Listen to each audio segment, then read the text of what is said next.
So, hey you guys, ici Coach Lee et Coach Sim pour un autre épisode de Woke Up and Chose. Violence! Où on est direct AF en direct du CSM à Saint-Mathieu-de-Belleuil. Yes! Aujourd'hui, nouvelle invitée avec qui on a une nouvelle, entre guillemets, profession, ou du moins angle qu'on n'a jamais adressé. Christophe Robert, comment ça va? Ça va bien, vous autres? Oui, ça va merci. super bien. Good. Donc, Chris, t'as un bon background quand même en bodybuilding, mais aujourd'hui, tu te orientes plus, disons, avec le côté PNL.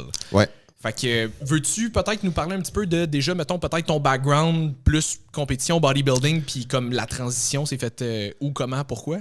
Ouais, dans le fond, j'ai commencé à compétitionner en bodybuilding assez jeune. J'avais 17 à ma première. C'était Coupe Espoir en 2015.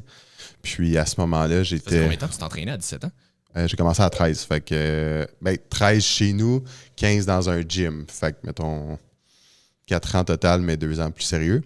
Puis, je tripais là-dessus à ce moment-là. Je ne mangeais que de ça. J'avais pas de vie, puis j'étais très heureux de même. Donc, j'ai fait ma première compé à 17. Après, deuxième à 18. J'en ai fait 2 autres à 19. Puis là, après ça, je sentais pas que c'était le bon moment pour continuer justement en bodybuilding. Puis, tu sais, ça avait bien été quand même. Mais je voulais quand même y aller plus intelligemment puis attendre que ma vie soit bien setée, tu sais. Relation, financièrement surtout, il faut que ça aille bien parce que sinon, Coûte cher quand Ça même, coûte la cher, compétition. les compétitions. je me crisserais pas dans le trou pour faire une prep. Là. Donc, j'ai attendu 5 ans entre les deux avant de remonter sur le stage. Puis, je l'ai fait finalement, j'avais... 24, plus ou moins. Ouais, je pense que c'est ça. Je pense que j'avais 24. Mais pourquoi tu dis que tu voulais attendre de la faire plus intelligemment? Qu'est-ce que. Ah, c'était mais quoi juste le plus attendre que ma vie soit bien en ordre, Ouais. tu sais, que financièrement ça aille bien, que je sois bien seté, que j'ai. Tu sais, pour moi, tu fais une prep quand que ta vie va bien, tu fais pas une prep pour que ta vie aille bien. Mm. Parce que, tu sais, Chris, le nombre de personnes qui vont faire des preps en espérant que ça les sauve ou je vais faire ça pour me changer les idées. Non. Pour moi, ça n'a jamais été une bonne idée. Fait que, tu sais, je voulais attendre que de sentir que j'étais vraiment solide puis que il n'y avait pas de problème qui aurait pu arriver. Tu sais, il y a toujours des problèmes qui arrivent, mais un problème assez gros pour faire « Maudit, il faut que j'arrête ma prep », non. Fait que j'ai attendu 5 ans. Finalement, à 24, ça allait bien. Tout allait bien, j'avais une belle relation, j'avais ma place. Financièrement, côté job, ça allait bien aussi. Fait que j'étais comme, OK, go, je retourne. Mais là, à ce moment-là, j'avais aucune idée où est-ce que je me situais par rapport à ça parce que, tu sais, après 5 ans, tu sais plus, là. Fait que j'étais sûr que j'allais me faire péter, d'ailleurs. T'avais continué à t'entraîner Ouais, sérieusement à travers ça. ben, moyennement. Moi, je suis un peu lazy quand ça compte pas, mettons, là. OK. Mais oui, je m'entraînais pareil. Puis, justement, j'ai commencé à prepper pour Mimi Capes, qui était en 2022. Ouais, 2022. Et puis là, comme que ma prep... Ben, dans le fond, j'ai failli pas faire la compé parce que j'avais pogné la COVID. Tu sais, la compé est en mai. J'avais pogné la COVID en janvier. Puis après ça, je filais pas, man. Mon estomac il était à l'envers sporadiquement. Donc, pas tout le temps, mais ça m'arrivait. Fait que, tu sais, dans un off-season, c'est pas idéal, là, tu peux pas manger. Là, avec ça, j'étais fatigué, raide. Ça me prenait 45 minutes de sortir de mon bureau pour aller faire mon training. Fait que moi, je pensais que j'étais en train de m'empoisonner avec le stock, là. Je pensais que j'étais en train de crever. Puis finalement, j'étais allé faire des prises de sang, puis j'en avais parlé au médecin, puis il m'a dit « Ah, ben c'est peut-être la COVID longue. » Puis tu sais, ça, c'est dans les débuts de la COVID. Fait que personne, on n'en savait pas trop là-dessus. J'étais allé lire, puis j'étais comme « Ah, ben ça ressemble pas mal à ça. » Puis, parallèlement à ça, mon ostéo m'avait dit « Ouais, la test, ça accentue les syndromes grippaux. » Fait que moi, je m'étais dit « OK, mais je ne ferai pas une prep dans ces circonstances-là. » Fait que j'ai arrêté les produits, dans le fond. Puis, ça s'est mis à aller merveilleusement bien. Plus de fatigue, plus de... mon ventre qui faisait des siennes sporadiquement. Tout allait bien.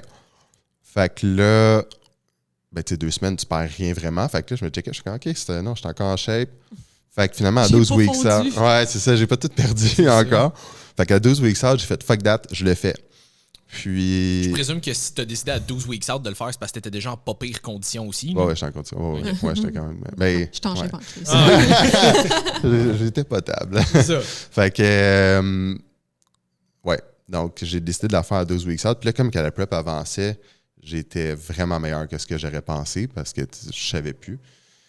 Puis là, j'étais comme, OK, ça va bien. Puis là, je me doutais que je gagnerais Mimi Capes. Fait que là, Toronto était une semaine après, donc rendu là, why not? Puis ça, je m'étais dit, c'est mes dernières. T'sais, justement, j'avais le goût de revenir, mais d'en faire une ou deux dernières dans ce cas-là, puis après ça, arrêter. Donc, comme des faits, j'ai gagné mes Mi-Capes. Ensuite, j'étais allé à Toronto. Puis là, j'ai vu le monde apaiser. Je me suis dit, je vais me faire péter. C'est impressionnant, pareil, surtout quand ça fait longtemps que tu n'as pas vu tout le monde bien en shape. Fait que, en tout cas, j'ai fini deuxième finalement derrière celui qui a gagné sa carte. Quand même. Il y a quand même un gap de niveau entre les nationaux et les régionaux aussi, là, on va se dire. Ah oui, ben oui, mais tu sais, avant, tu avais provincial. Moi, quand j'ai commencé, tu avais régional, fait que Espoir, Québec Open, de l'Est, de l'Ouest, puis tu avais provincial, puis après, tu avais canadien. Ouais. Tu sais, en 2019, c'est ça, j'avais fait. En 2018, j'ai fait provincial, puis en 2019, j'avais fait canadien. Fait que, bref, là, il n'y a plus ça entre les deux. Donc, le gap.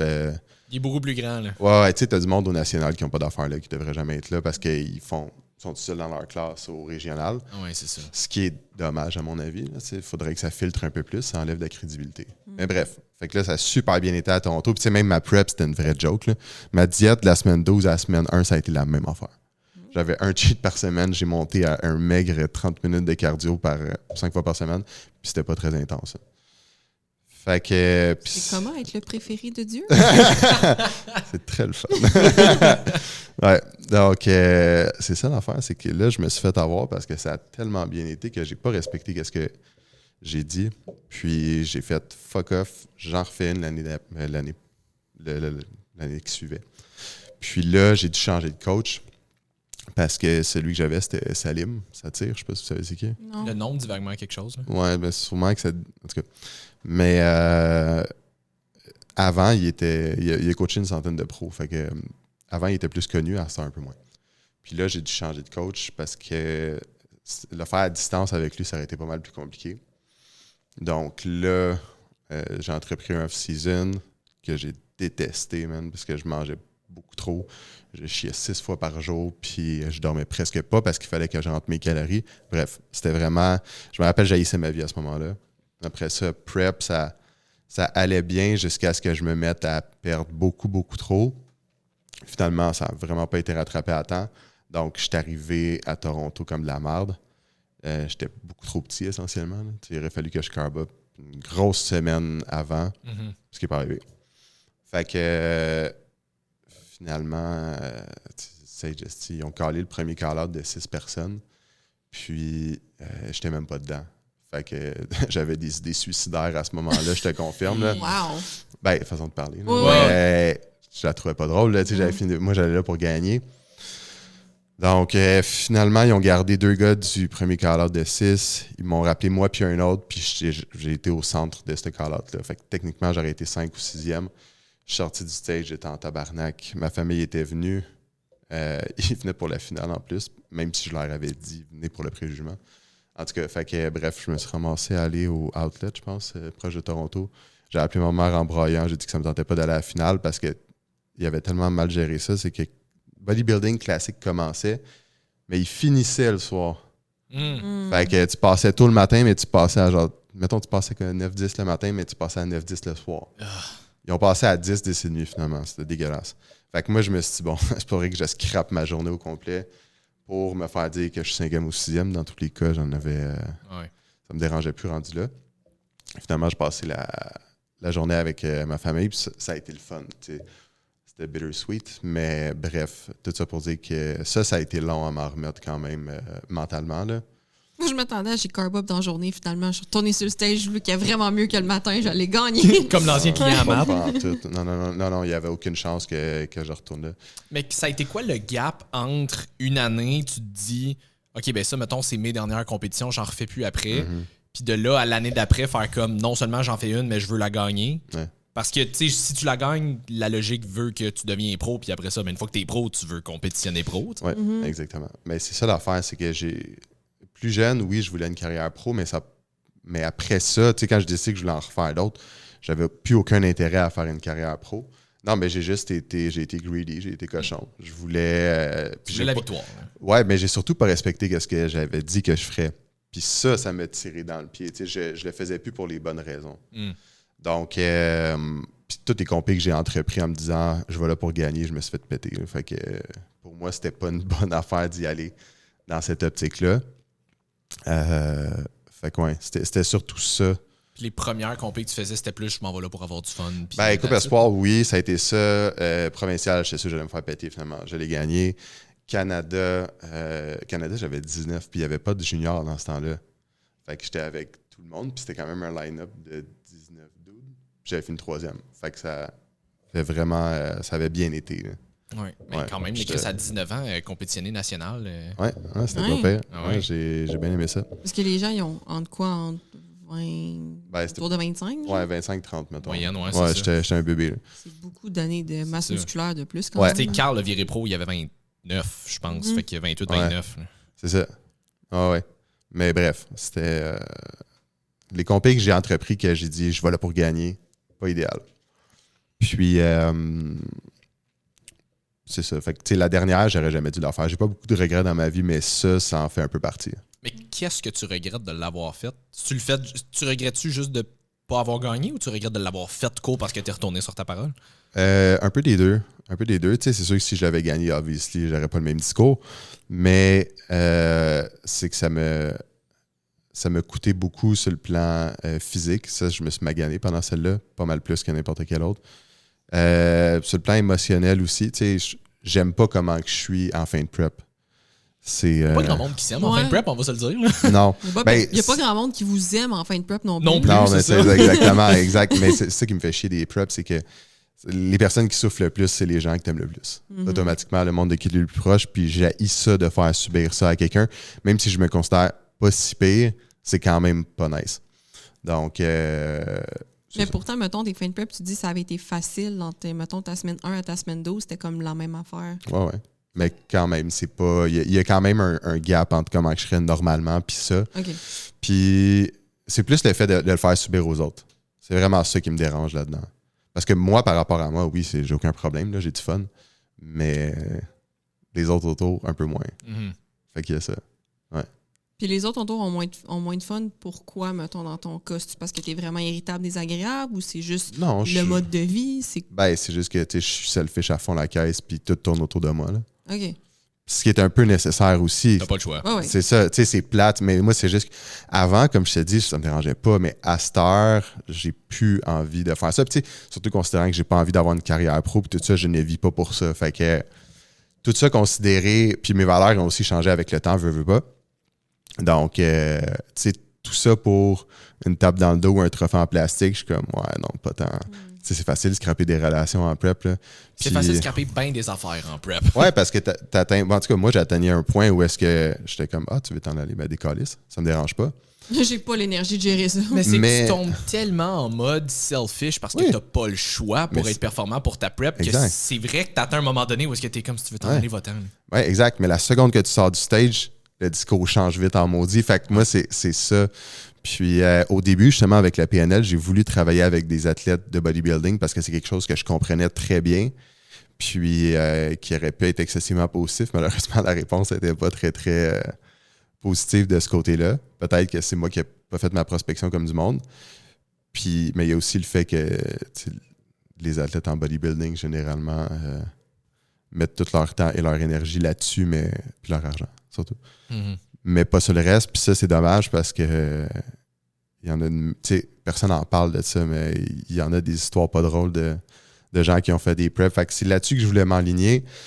Finalement, j'ai vu que ça pognait vraiment pas tant que ça, donc j'ai décidé de changer mon fusil d'épaule puis d'y aller vers une clientèle de gens qui étaient plus à la recherche d'eux-mêmes.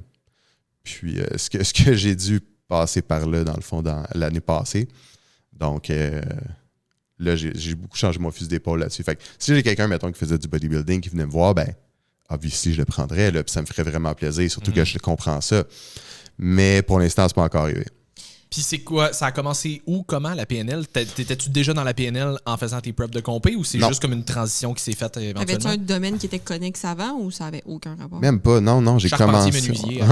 Non, même pas. Non, mais chez Masso, avant, je le suis encore d'ailleurs. Okay. Mais... Quand même avec l'humain, là, c'est moins pire. Ouais, exact. Mais j'ai toujours aimé les gens, ça c'est sûr. J'ai toujours aimé les gens, toujours aimé jaser et tout. Totalement l'opposé de Jess. C'est ça. Non, mais j'aime les individus. J'aime pas les gens. J'adore les individus. Okay. Il y a quelqu'un qui s'appelle Jean qui a été foncièrement offusqué. Fait que en masso, initialement. Ouais, en masso, dans le fond, j'avais commencé à me faire coacher à un moment donné parce que j'avais commencé à m'intéresser un petit peu plus au développement personnel. À ce moment-là, j'avais genre 22. Puis, un moment donné, j'avais écrit à mon premier coach qui avait été Marc Dumaine. Puis qui a été un de mes clients en masso aussi. Fait que je pense qu'il a été mon client en masso en premier. Puis après ça, j'ai fait comme « Hey, j'aimerais ça que tu me coaches. » Donc, j'ai commencé à me faire coacher là-dedans. Puis là, j'ai vu qu'il y a bien des affaires dans ma vie qui changeaient. Je vais te donner un exemple. T'sais, mon ex, à ce moment-là, il y a des choses que je voulais qu'elle fasse, peu importe que ce soit dans la maison. On n'habitait pas ensemble, mais still. Puis à ce moment-là, j'étais très à cran. Genre, j'étais vraiment sénère. Mettons, les chiens rentraient avec les pattes sales. C'était la fin du monde pour moi. Je comprends ça. Puis je me suis calmé les nerfs à cause justement du processus de développement personnel. Et là, étrangement, tout ce que je pouvais lui reprocher, ben ça s'est fait tout seul. Fait que là, j'ai catché, ça a sonné une cloche, j'ai comme, OK, si je change, le monde change. Donc, après ça, j'ai pas mal commencé à prendre responsabilité pour qu'est-ce que je faisais et qu'est-ce que je disais, parce qu'avant, j'avais le « c'est pas de ma faute » facile en esti. Puis, mettons qu'à cette heure, c'est plus le cas. Fait que, tu sais, j'ai vu des changements qui s'opéraient dans ma vie personnelle, puis j'ai aimé ça. Entre-temps, j'ai eu un autre client que lui avait fait ses cours en PNL, puis il m'en parlait, puis souvent, je disais des affaires qui n'avaient pas d'allure, puis il me challengeait tout le temps là-dessus.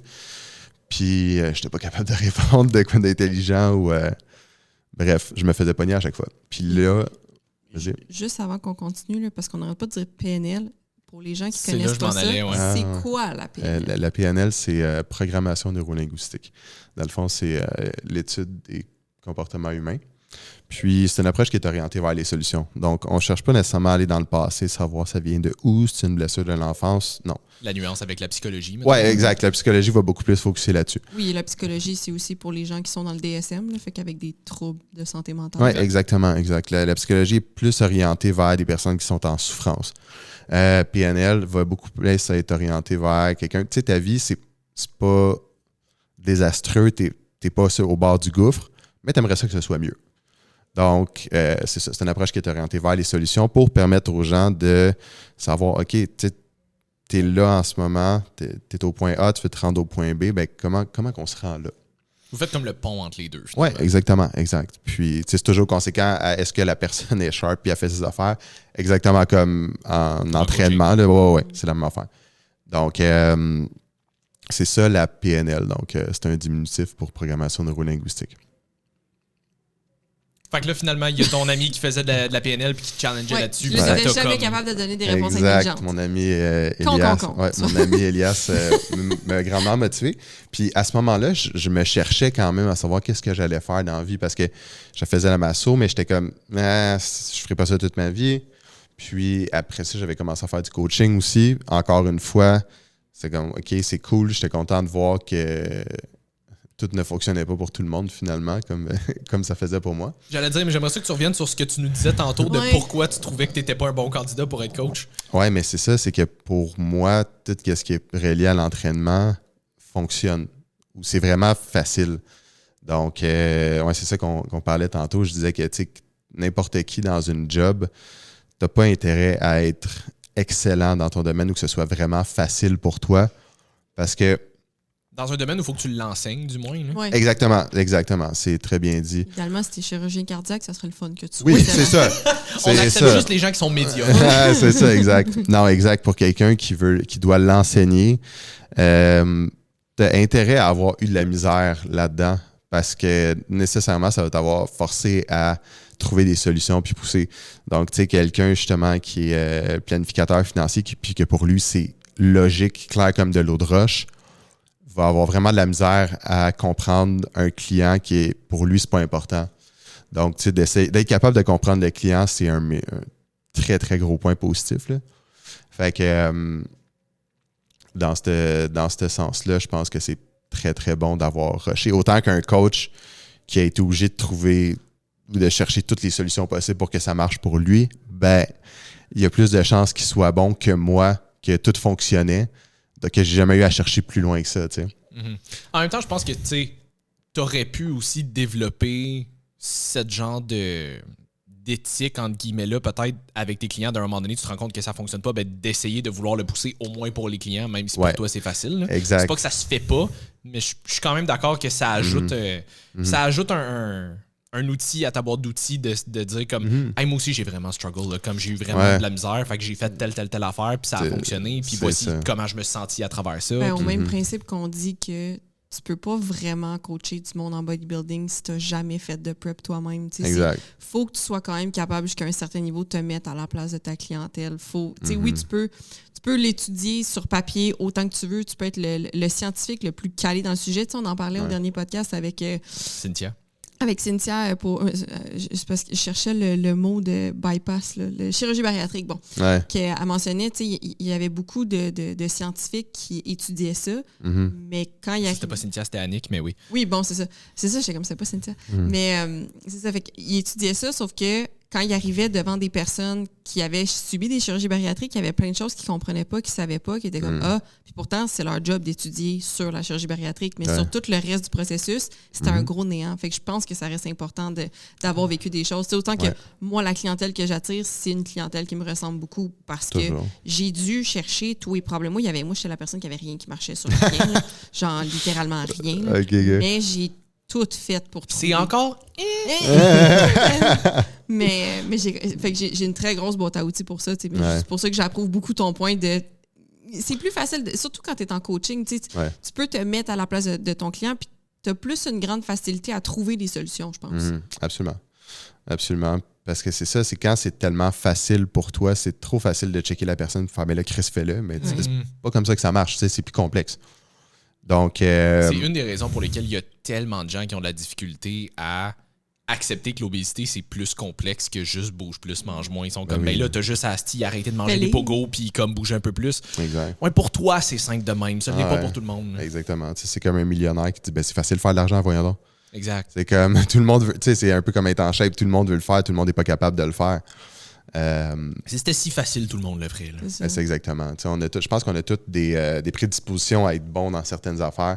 Il y a des choses qui vont être super faciles pour moi, qui vont être super dures pour toi. Il y a des choses que toi, ça va être clair comme de l'eau de roche, que moi, ça va être ultra dur. Ça dépend.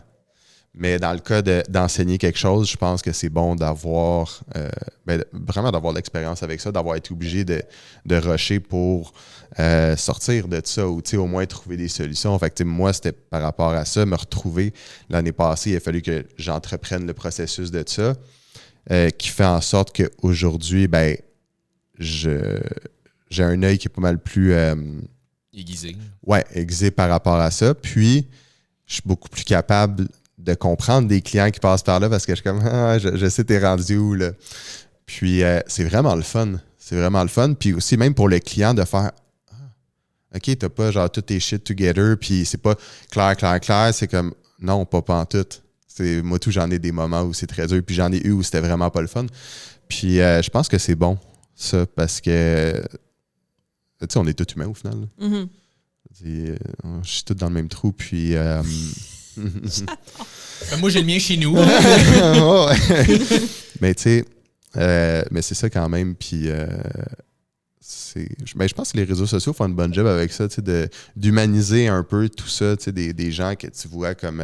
C'est que je pense qu'on a les deux extrêmes aussi. Là, dans le sens qu'on a ceux qu'on idolâtre puis qu'on est comme, OK, c'est Dieu, puis c'est sûr que s'il a pète, ça s'enfleure. C'est ça. Mais on a aussi l'autre côté où est-ce que justement, il y a de plus en plus de contenu. Ça, c'est du contenu que j'aime vraiment voir, là, genre de quoi j'ai l'air sur Instagram versus de quoi j'ai l'air in real life, mettons. Là. Fait que plein d'affaires de même que juste pour te rappeler que... qu'il y a un front sur bien des affaires aussi. Là. Exact. Puis pour moi, c'est important quand même ça de montrer au monde que non, c'est pas ce que ça a l'air. Parce que il y a pas grand-chose qui m'écoeure plus dans la vie que le monde qui démontre une vie qui a l'air parfaite puis sans problème. Puis quand tu les connais dans la vie personnelle, leur vie, c'est un esti de bordel.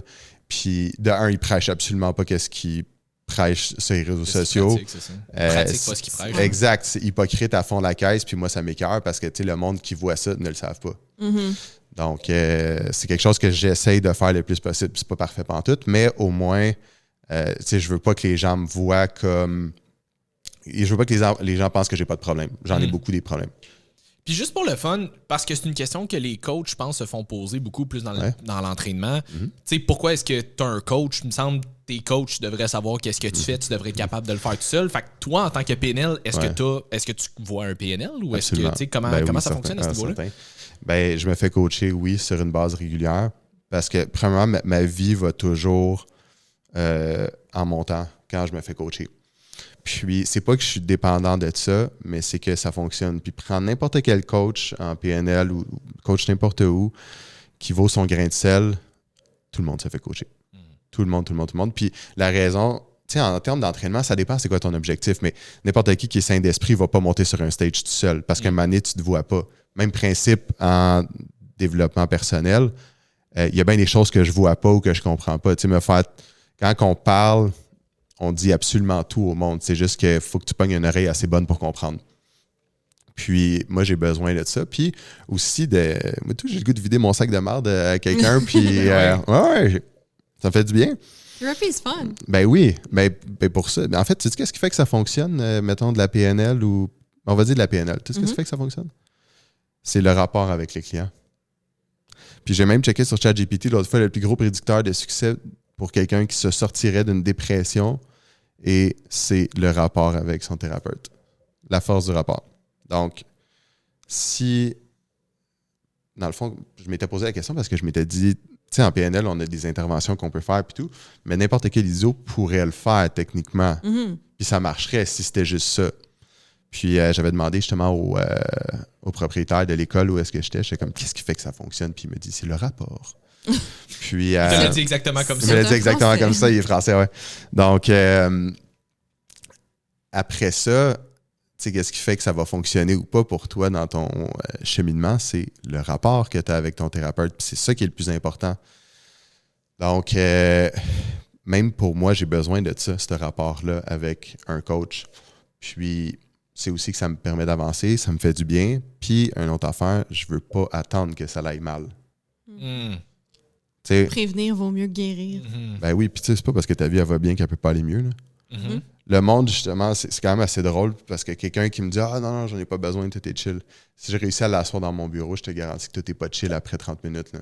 Puis c'est pas parce que j'essaie de trouver des bébites. C'est ça, j'allais dire. C'est même pas parce que j'essaie. Non, c'est juste que je pose des questions puis tout ça. Puis moi, ma job, c'est ça. C'est de poser des questions pour amener le monde à trouver leur réponse. That's it. Je suis pas là pour donner des conseils. Parce que si je donne des conseils, c'est mes conseils à moi. Tu sais, je pourrais bien te conseiller sa nutrition, mais je pense pas que ça va marcher. Fait que... non, j'ai un trouble de l'opposition. En plus. Mais c'est ça l'affaire. Puis tu sais, en thérapie, moi, ce qui me gosse beaucoup, c'est que les gens veulent les réponses. Ils voudraient bien venir me voir puis que je leur dise qu'il faut que tu fasses ça. Puis ça pogne énormément dans le domaine. Ceux qui le font, là, ils en ont des clients. Mais l'affaire, c'est que pour moi, ça vaut pas une scène. Ça vaut pas une scène parce que c'est pas tes réponses. Tu sais pas la vie que ton coach a vécue. Si justement tu prends quelqu'un que pour lui c'est super facile, ben il va te donner son plan qui ne s'applique pas du tout à toi parce que ça marchera pas. C'est comme si je donnais la même diète que j'ai à mes clients. Et je fais « Hey, check, ça marche big. » Ouais, ça marche pour moi. Mais ça veut pas dire que ça marche pour les autres. Une affaire que Hormozy disait que j'aimais beaucoup, c'est si t'es pas capable d'expliquer pourquoi tu penses que tu penses parce que c'est pas ton idée, c'est l'idée de quelqu'un d'autre que t'as juste répété. Il y a un autre dicton qui est encore plus vieux que ça, que je vais scraper parce que je ne sais pas par cœur, mais c'est genre, soit tu donnes un poisson à un homme ou tu y apprends à pêcher. Ouais. C'est un peu ça. C'est exactement ça. Donner une réponse. En fait, c'est pas compliqué. Quand tu donnes la réponse à quelqu'un, tu lui prives de trouver sa propre réponse. Puis. C'est probablement, peut-être pas probablement, mais c'est peut-être pas cette réponse-là avec laquelle il serait arrivé par lui-même. T'sais. Non, man, parce que moi, avant, j'étais le CEO de finir les phrases du monde. Est-ce que j'aimais ça? Puis à un moment donné, j'ai commencé à me taire. Puis je me suis rendu compte que c'est pas ce que je pensais. Ça s'en allait pas pantoute dans la direction que tu pensais. Mais le monde ne va pas te dire non, c'est pas ça que j'allais dire. Ils vont faire ah ouais, c'est ça. Mais c'est pas vrai. Là. Fait que on a tout intérêt à fermer notre trappe quand le monde parle, puis vraiment de les laisser finir. Puis de ne pas avoir peur des silences surtout. Tu sais, tu es dans une conversation, puis la personne, elle cherche. Là, la meilleure chose que tu peux y dire, c'est tu cherches en ce moment, c'est bon, continue. Puis c'est peut-être juste ça, parce que là, la personne, elle stresse, c'est comme si j'ai l'air d'un épée, là, je cherche ma réponse, je la trouve pas, ça marche pas. Mais laisse un peu de temps, puis la personne va trouver sa réponse. Puis encourage-la en disant c'est bon que tu cherches en ce moment. Généralement, ça vient tout de suite après. Ouais, c'est ça. Juste comme, prends ton temps, c'est correct, on n'est pas pressé. Oui. Exact. Bon, c'est sûr que si t'as un rendez-vous puis qui finit dans 5 minutes, Ouais. presse-toi peut-être un petit peu, là, mais... C'est ça, exact. Puis ça a été quoi la transition finalement de je veux peut-être aller chercher un petit peu plus de... Ben, parle-nous peut-être un petit peu, tu commençais au début peut-être avec du monde qui voulait plus, qui était plus dans le bodybuilding, qui était plus dans l'entraînement. Qu'est-ce qui a fait que ça a plus ou moins fonctionné finalement? Ben, c'est moi qui ai voulu me brander comme ça, en fait. J'ai voulu mettre la charrue en avant des bœufs puis d'aller me dire... Parce que j'avais fait un cours de vente, puis j'avais pas encore fini mes cours en PNL. Puis ça a été une gaffe que j'ai faite de vouloir commencer beaucoup trop tôt. J'ai été arrogant là-dessus, puis là, je le vois. Donc, tu sais, là, je les ai finis, mes cours, très récemment. Mais là, je me sens assez solide pour coacher, sauf qu'avant, tu sais, comment que le cours est fait, ça m'a pris 3 ans quand même à faire. Puis, tu sais, moi, j'étais pressé de commencer puis de faire de l'argent avec ça. Mais c'était pas la bonne chose à faire du tout parce que le processus, comment il est fait pour qu'à la fin, tu sois prête et solide pour coacher. Mais avant ça, pratique tes interventions, qu'est-ce que tu vois en classe, c'est bien beau. Mais il y a une méchante différence entre, OK, je maîtrise les interventions à 100%, ce qui est très rare, puis je suis capable de structurer une séance comme du monde de A à Z. C'est pas la même affaire. Puis ça, on l'apprend justement dans la dernière portion du cours que je viens de finir. Dans le fond, c'est de la base en PNL. Ensuite, qui est une fin de semaine. Ensuite, le praticien en PNL, qui est le premier niveau. Ça, tu as 6 fins de semaine. Donc, c'est une fin de semaine par mois. Donc, processus sur 6 mois. Ensuite, tu as le maître praticien en PNL, où est-ce que là, c'est encore un 6 fins de semaine, je pense. Puis tout ça, ce que tu apprends là-dedans, essentiellement, c'est des interventions, des façons de travailler et tout. Puis après, tu as le post-maître praticien, qui est la formation de coach professionnel. Donc ça, tu fais ça si tu veux être capable de coacher. Ça, c'est 8 mois. Là-dedans, c'est plus qu'une fin de semaine par mois. On a 3 journées d'intervention avec un client en ligne qui est, dans le fond, supervisé par le prof, puis tout le monde autour.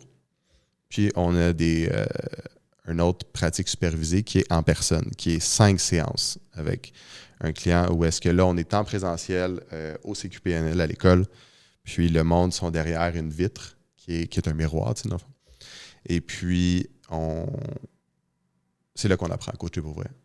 Parce que là, tu as du feedback du prof, tu as du feedback des autres aussi. Puis ce qui est le fun, c'est que à ce moment-là, on se connaît quand même bien dans le groupe. Fait qu'on le sait comment que les gens sont. Fait que s'il y en a un qui n'est pas lui-même en coachant, puis moi, c'est ça qui m'est arrivé, c'était drôle en maudit. Parce que pour les IPP, donc les 3 séances supervisées, j'ai pogné le client le plus chill de l'histoire de l'humanité. Tu sais, j'avais besoin de rien faire, puis ça marchait bien. PPS, ça a été le contraire. J'allais dire, t'as comme eu l'inverse de ton coaching, où est-ce qu'au lieu que ce soit toi qui est tout naturel, c'est lui qui était comme « Ouais, ça va bien ». Ben, il avait fait le cours, en fait, le gars. Non, mais il y a des gens qui sont juste faciles à coacher. Tu poses une question, ils te répondent, puis c'est un échange. Le pire, c'est quand tu pognes quelqu'un qui fait une diarrhée verbale, qui n'arrête pas. Diarrhée verbale. J'adore. Vous avez déjà entendu ça? Non, oui. Mais ouais, dans le fond, ces gens-là, souvent, c'est qu'ils veulent pas aller où est-ce que ça fait mal. Donc, une très bonne façon de le faire, c'est de pas se taire. Parler en politicien. Ben oui, en fait, tu as des clients aussi de gym qui font ça. Ben oui. Je suis fucking motivé, j'ai commencé, j'ai acheté ci, j'ai acheté ça. C'est lui qui essaie de convaincre en ce moment, là. Donc, bref. Le monde fait la même chose. Puis, ce client-là, j'ai pogné le pinacle de qu'est-ce que tu n'avais pas envie de pogner. Et puis, finalement, ça a super bien été. Ouais. Mais, dans le fond, pendant la 2e séance, il s'était beaucoup calmé entre la première et la 2e. Mais j'ai failli dire comme moi j'arrête ça, là, je te suis pas, je vais me trouver quelqu'un d'autre. Parce que ça avait pas bien été la première séance. Puis qu'est-ce qui fait que ça n'a pas bien été? La personne partait dans son imagination. Et c'est quelqu'un qui avait fait le cours d'ailleurs, là, mais partait dans son imagination complètement. Moi, j'étais arrivé sur un vibe de OK, je vais le laisser parler puis tout ça, mais je me suis fait complètement manger. Fait que j'ai perdu contrôle bien raide de la séance. Puis parti très, très loin. Puis c'est une personne qui voit des êtres de lumière. Donc, c'est très fertile comme imagination. Fait que, basically, je me suis fait complètement manger. À un moment donné, j'ai essayé de reprendre contrôle. travailler sur un objectif qui n'était pas celui qu'il voulait travailler. Il voulait aller dans des vies antérieures, basically. Fait que moi, j'étais comme, OK, non, je suis pas la personne pour faire ça. Non, exact. Finalement, on avait trouvé un autre objectif qui était de faire confiance au monde. J'avais posé une question à un moment donné, puis ça a juste débouché là-dessus. On va revenir aux vies antérieures.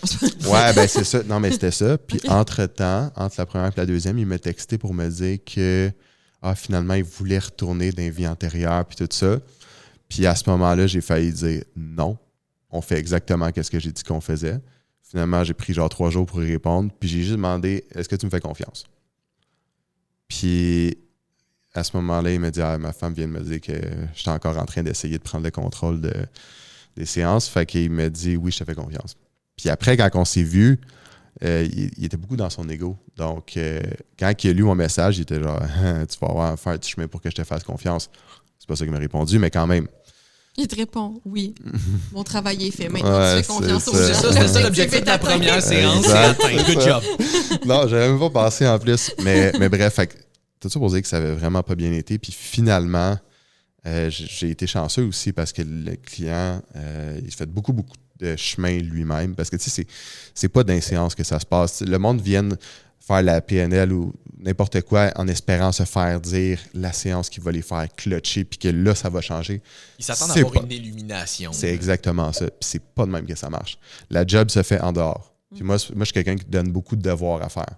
Parce que je crois fermement que oui, c'est juste la séance, ça peut aider puis tout, mais on se revoit dans 2 semaines. Tu as le temps de absolument rien faire en 2 semaines ou tu peux faire des choses. Puis je trouve que personnellement, c'est ça qui fait que ça fonctionne avec mes clients, c'est le fait de leur donner des devoirs. Puis je donne pas la même affaire à tout le monde. Tu sais, souvent, quelqu'un qui me dit qu'il veut agrandir son cercle d'amis, ben OK, je veux que tu dises bonjour à toutes les personnes que tu vas croiser. Puis si tu peux, tu startes une conversation. Puis c'est des personnes introverties généralement, fait qu'ils sont pas tant à l'aise de le faire. Mais c'est comme ça que tu starts. Moi, je veux juste qu'ils développent les réflexes. That's it. Puis à date, ça a quand même très bien fonctionné. J'ai eu du monde qui ne sortait pas de chez eux, qui était rodé au quart de tour, puis qui aimait ça de même. Mais qui aimait aussi l'alternative de comme, OK, être plus spontané et tout. En fait, c'est qu'il était confortable. Très confortable. C'est ça. Ouais, mais à un moment donné, ça devient inconfortable de. Ben, si tu vas chercher de l'aide, c'est parce que tu n'es plus confortable. Mais c'est ça, c'est que ça juste, devient. Tu sais pas quoi faire pour en sortir. C'est ça, ça devient inconfortable parce que tu aimerais ça avoir plus, mais c'est épeurant de sortir de ta zone de confort. Ouais. Fait que dans tous les cas, tu vas vivre un inconfort. Si tu vis avec l'inconfort de rester sur place ou tu vis avec l'inconfort d'avancer. Ouais, moi, comment que je le vois, là, c'est être inconfortable aujourd'hui pour être confortable demain ou rester confortable aujourd'hui pour être inconfortable demain. Fait que tu fais ce que tu as à faire là. Meilleur exemple, ce serait de je m'en vais courir. Ça fait chier. C'est pas le fun. Non. Mais après, tu vas te sentir bien. Ou tu restes sur ton divan, tu es confortable. Mais tu vas te sentir BS en moitié rendu à 9h, 10h, quand ça va être le temps d'aller te coucher, puis tu sais comment. J'ai pas été. Fait que, puis tu sais, c'est bon dans tout, que ce soit avoir des conversations difficiles, suivre ton plan alimentaire ou bien manger simplement. N'importe quoi, littéralement, c'est toujours ce choix-là que tu as à faire. Puis c'est pas toujours facile. Il y a des personnes qui ont des prédispositions à ce que ce soit facile. Puis il y en a d'autres que c'est tout le contraire. Ça dépend. Mais il faut quand même que tu te poses la question, je pense. 100%. Moi, j'avais une cliente, justement, dernièrement, que elle demeurait encore avec ses parents pour X, Y, Z raison, là, pour le moment. Puis, elle est comme, mais tu sais, mettons, c'est ma mère qui fait à manger. Puis, fameuse famille comme de, mais si je mange pas ce qu'elle a fait, elle va mal le prendre. Étais-tu italienne? Non, pourtant. Je sais que t'es famille italienne, ça peut arriver. mais c'est ça, tu sais, fait que ça ressemblait à ça. Puis, tu sais, j'étais comme, mais c'est parce que si t'es pour rester là encore quelques mois. Voire années. Ouais, ben là, c'est plus une situation de quelques mois, là. Mais je suis comme, quelques mois, mais 6 mois, on va dire, 6 qui peut s'étirer à 1 an. C'est beaucoup de repas là, que comme toi, tu es en train de te piler dessus. Pourquoi? Pour éviter une conversation inconfortable de 5, 10, 15, 20 minutes. Quand même qu'elle prend 1 heure, ta conversation. Tu sais, comme, mais probablement qu'elle ne comprendra pas. J'ai dit, elle n'a pas besoin de comprendre. Elle a juste besoin de te respecter. C'est tout. Puis, si c'est quelqu'un qui t'aime, cette personne-là devrait te respecter no matter what. Puis, tu sais, j'ai dit, il y a moyen de faire des compromis aussi. Tu sais, t'es pas. Puis, il va y avoir une transition. Ça sera pas nécessairement du jour au lendemain. Fuck you, je mange plus jamais ta bouffe. Comme, mange la Tu sais, je suis comme. Exact. On la changera pas à son âge non Mais plus. surtout si tu le dis de même, là. Mais c'est ça, tu sais. C'est pas le même qu'il faut le dire. My whole life is a lie. C'est pour ça que ça marchait pas. C'est ça. Ouais, OK, c'est ça le problème. Mais c'est ça, tu sais. Fait que, oui, tu sais, c'est effectivement. Parce que je suis comme, tu sais, soit t'as un moment inconfortable ou t'as des mois inconfortables au complet parce que t'es en train de piler sur tes objectifs. Puis là, tu vas m'arriver dans 6 mois, mais là, j'ai pas atteint mes affaires. Non. Ben non, parce que t'as mieux faire passer la santé mentale à ta mère qui sera pas si affectée que ça, là, d'ailleurs, là, par le fait que tu manges pas tout le temps sa bouffe versus que toi, t'es en train de vivre. Tu sais, à un moment donné, c'est ça. C'est important d'avoir des moments inconfortables pour avoir une vie qui est plus confortable. Ouais, puis j'ai aimé ce que tu as dit quand tu as dit elle a pas besoin de comprendre. Une phrase qui me fait tilter, là, c'est ouais, mais genre, je veux y faire comprendre que. Oh, tabarnak. Ça, là. Tu sais, on fait rien. Moi, c'est que quand quelqu'un me dit ça, je dis, ben, tu réussiras pas à y faire comprendre, t'es pas dans sa tête. Tu sais, moi, j'ai ma carte du monde, toi, t'as la tienne, puis toi, t'as la tienne. J'aurais beau te faire comprendre que tu devrais faire du mélanotane parce que si tu vas look good, ça marchera pas. Pour moi, c'est important. Je peux pas prendre de quoi, le mettre dans la tête à quelqu'un et dire check comment ça. C'est comme si j'avais des lunettes que je voyais à -6 puis que je t'y mets d'en face puis que je fais check comment on voit bien avec mes lunettes. Puis là, t'es comme non, mais genre, je vois pas. Je suis comme non, mais force-toi, là, tu vas voir. Genre, on voit. Fait que moi, ce que je dis, c'est t'expliques. Fait que tu sais, je peux expliquer que c'est important pour moi, mais je peux pas faire comprendre. Ça marche pas de même. C'est une affaire qu'on disait dans des podcasts relativement récemment aussi, un peu ça. Tu sais, je peux te l'expliquer, mais je peux pas le comprendre à ta place. Tu sais, à un moment donné, on a tous une façon de voir les choses différentes, puis on a tous un... Tu sais, même si tu veux comprendre, tu sais, des fois, j'ai des clients mes clients qui sont peut-être un petit peu plus du côté anxieux ou qui ont peut-être des blessures qui datent d'il y a un peu plus loin, là, tu sais, plus à l'enfance, des fois, qui m'en parlent. Puis je leur dis, j'en ai parlé avec une cliente vraiment récemment. Là, j'étais comme, je dis, écoute, dans des moments où est-ce que tu es plus stressée, anxieuse comme ça, je veux que tu te sentes à l'aise de m'en parler. Je t'obligerai jamais à le faire, mais je veux que tu te sentes à l'aise de le faire.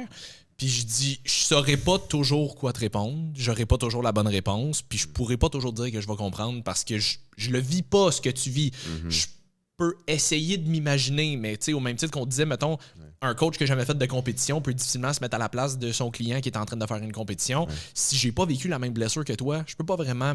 Je peux essayer d'imaginer, mais je comprendrai jamais au même degré que toi. Fait que, tu sais, c'est ça, je disais, je veux que tu te sentes à l'aise de m'en parler, ne serait-ce que pour t'enlever un poids de ses épaules, de le garder pour toi.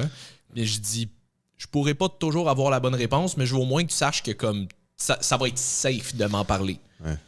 Ben, ce que tu peux faire pour éviter d'avoir la mauvaise réponse, c'est juste poser des questions là-dessus. C'est la meilleure façon de... Parce qu'en effet, tu sais, les chances que tu lui donnes la bonne réponse...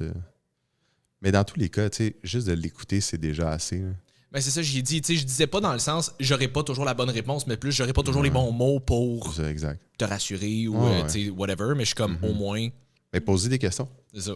Juste comment tu te sens, comment tu t'es senti, comment tu aimerais te sentir. Ça, c'est une bonne affaire aussi. Puis des fois, ça veut, honnêtement, les bonnes questions, les gens vont juste allumer un mané, faire ah, c'est.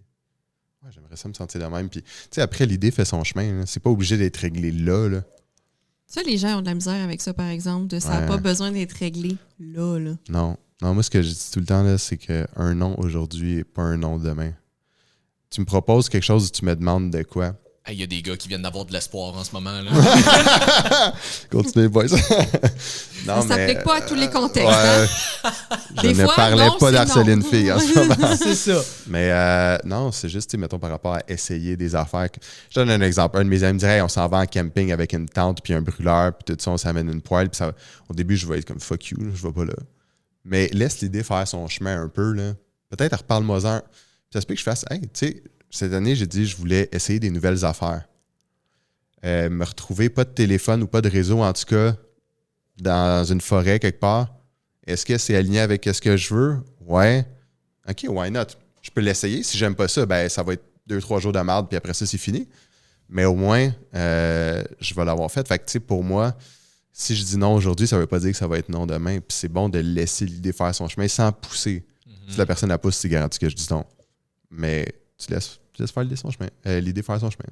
Y a-tu des, je vais pas dire des problèmes, mais des cas peut-être un petit peu plus fréquents qui reviennent avec ta clientèle, des affaires pour lesquelles le monde vient te voir un peu plus souvent? Mais je te dirais, je vais te dire ce qu'on parlait tantôt. C'est des cas souvent de gens qui ont une job, qui pensent qu'ils aiment, puis finalement ils viennent, puis à un moment donné, ils sont comme ouais, je pense plus que j'aime ça, ou je sais pas si j'aime ça, tu sais. Parce que l'affaire, le danger ou le prix à payer que j'appelle de se poser des bonnes questions, de se faire coacher, peu importe, c'est que ça se peut que ton petit monde, pas qu'il s'écroule, mais il y a des affaires qui vont bouger, puis il y a des affaires que ça ne tentait probablement pas que ça bouge, mais tu n'auras pas le choix parce que là, tu fais le travail. Donc, je te dirais, ce que j'ai vu le plus étonnant, c'est du monde qui dompent leur job pour faire d'autres choses. Puis, comme que je disais tantôt, souvent, c'est une job qu'ils n'aimaient pas. Donc, moi, ce que j'essaye de faire avec eux, c'est de justement les aider à se trouver comme personne, apprendre à se connaître, mais aussi de s'aligner vers qu'est-ce que tu veux faire. Tu veux faire de la musique? Good. Bien, fais de la musique, puis tu vas te trouver une job que tu vas être capable de faire, qui va être conciliante avec ça, puis tu vas très probablement te faire des contacts dans ce domaine-là, puis ça se peut bien que ça découle quelque part dans le domaine que tu veux, puis que tu finisses par gagner ta vie de ça.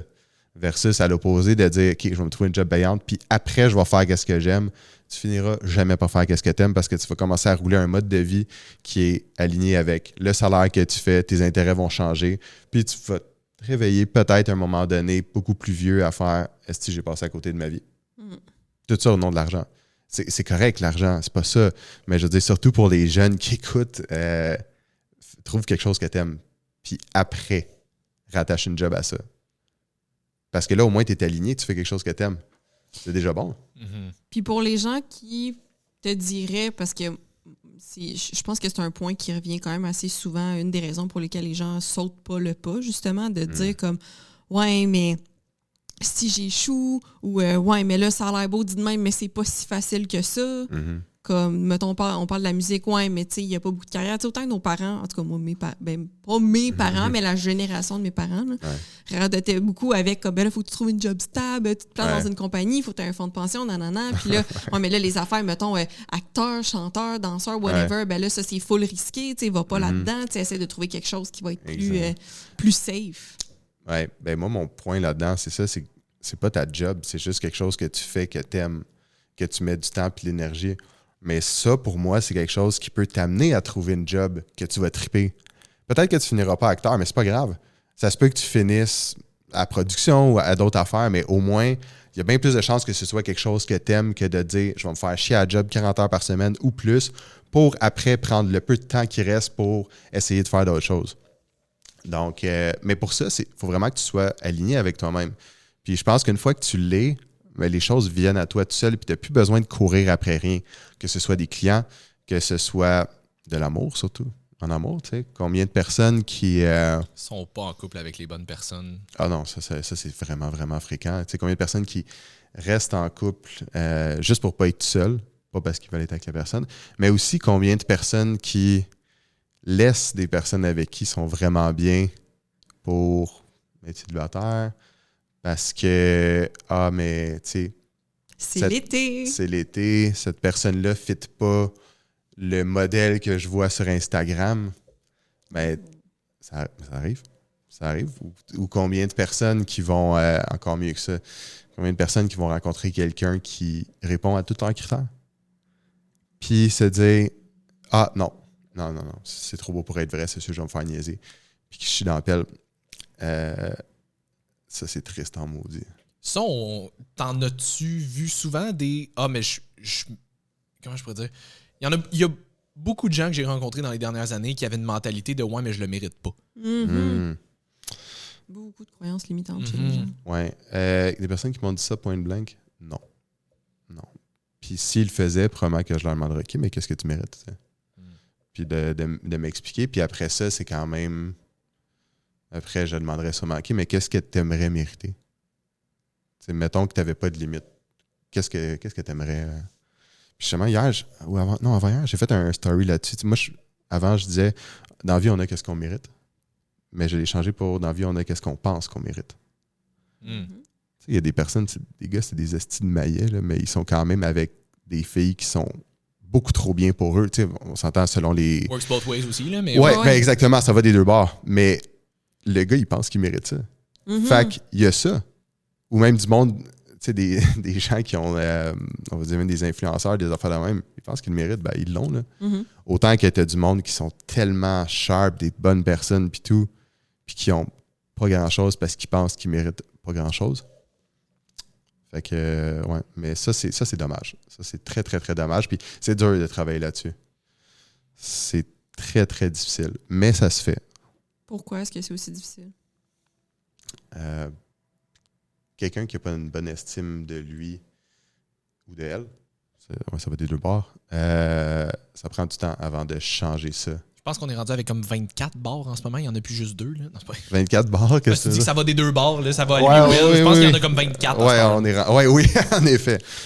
Mais non, c'est dur quand même de changer cet état d'esprit-là, mais ça se fait. 100%. Ça se fait en masse, surtout, mettons, si tu réussis à pogner quelqu'un qui est très à ses affaires. Donc, tu sais, on a tous des clients que c'est des robots, là. Ils font absolument tout ce qu'ils ont à faire. Tu n'as pas besoin de te battre avec eux, même qu'ils t'en donnent plus que ce que tu en demandes. Les consciencieux, comme dirait Hugo. Des consciencieux, mais ces consciencieux-là, souvent, c'est eux qui vont avoir une estime qui va être plus basse. Tu sais, ils sont tellement insécures que, justement, ils veulent t'en donner plus. Ils veulent te montrer qu'ils sont capables. Sauf que ces gens-là, si tu leur poses des bonnes questions puis que tu leur ramènes des devoirs, des choses à faire, ils peuvent te surprendre en maudit. J'en ai eu un client de même, justement, parce que j'ai des clients que j'ai en coaching encore, en entraînement. Puis il y en a 2 là-dedans qui étaient quand même assez sharp. Puis j'ai dit, vous autres, je vais faire la PNL avec vous en plus. T'sais, je vais monter votre prix un peu. Puis le gars, lui, il a sa routine de setter. Il ne déroge jamais. Puis il est bien occupé avec ça. Puis il était bien. Là, il n'avait pas envie que ça change. Mais là, vu qu'il fallait travailler de quoi, il a décidé qu'il voulait avoir une meilleure balance entre sa discipline et sa spontanéité. Puis ça a pris une coupe de shots, mais l'autre fois, là, elle m'a dit ça devait faire 4 séances. Fait que c'est pas si long que ça. Il me dit puis tu sais, il y a eu des étapes, il y a eu des étages à ça, mais il me disait qu'il avait downloadé site d'application de rencontre, chose qu'il avait zéro intérêt à faire. Sa mère, elle avait donc hâte qu'il rencontre quelqu'un, il voulait rien savoir. Il me dit qu'il a downloadé ça, qu'il a parlé à une fille, chose qu'il n'aurait pas faite normalement, qu'il a eu une date avec. Il a commencé à planifier des soupers, des affaires de même avec ses amis, chose qu'il faisait jamais, il planifiait rien. Là, il a commencé à le faire, passer plus de temps avec sa sœur, avec son frère. Puis quand il me dit qu'il avait downloadé justement des sites de rencontres, il était confiant en tabarnak, puis je l'avais jamais entendu parler de même. Là. Jamais, jamais. Puis c'était vraiment mind-blowing. Je capotais, j'étais comme, oh mon Dieu. Puis dis-toi, il avait pas le goût. Là. C'est pas quelqu'un qui était genre, OK, il faut que je fasse ça. Ça a juste été une conséquence du chemin qui a été parcouru. Mm-hmm. Mais ça, c'est ça que j'explique au monde. C'est vraiment cool faire perdre 5% de body fat puis faire gagner 5 livres de muscle à quelqu'un. Mais quand j'entends des affaires de même, de personnes qui changent complètement son état d'être, oh, que c'est le fun. C'est que tu changes pas juste sa shape, tu changes sa vie. Là. Oui, exact. Puis ça, by the way, je ne prends pas responsabilité pour ça parce que j'aurais pu dire exactement la même chose à quelqu'un qui ne suit pas ces choses et ça n'aurait rien donné. T'sais, tout est dans les mains du client. C'est lui qui décide. Outils, mais tu fais le travail. C'est ça, exactement. Puis d'ailleurs, par rapport à ça, je me suis rendu compte que en entraînement, parce que j'en ai un client qui il est pas mal en dents de scie. Puis lui, je commençais à faire la PNL aussi avec, parce qu'il n'est pas capable d'être assidu. Mais son problème, c'est pas la diète, c'est pas l'entraînement, c'est d'autres choses. Donc, j'ai commencé à travailler avec lui là-dessus, puis on va voir qu'est-ce que ça donne. Mais ouais, c'est vraiment le fun de voir quelqu'un qui change. Fait que oui, ça se fait, là, ça se fait, mais il faut que la personne la veille, premièrement. Ça. Puis, je pense qu'il faut que l'accompagnement soit bon aussi.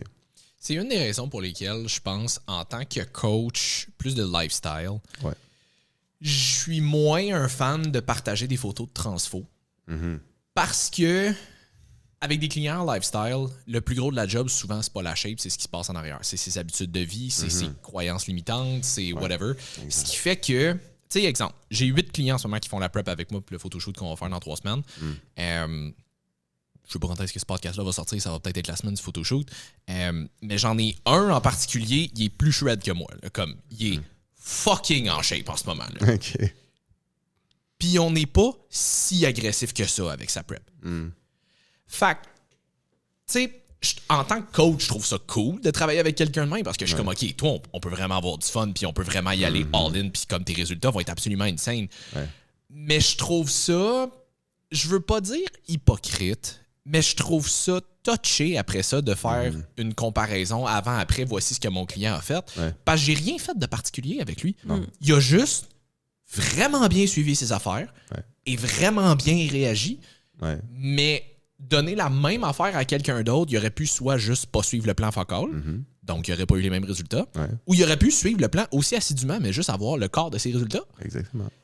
Fait que, tu sais, quand t'es un coach de bodybuilding, je pense que t'as pas le choix. Là, je veux dire, c'est ça ta job là, de faire les transformations physiques. Mais quand t'es un coach plus de lifestyle, je trouve ça touché parce que j'ai vraiment rien fait de spécial avec lui. J'y ai fait un plan qui était adapté à lui. Il l'a suivi to the dot, puis il a vraiment bien réagi, là, comme j'ai hâte de voir son photoshoot.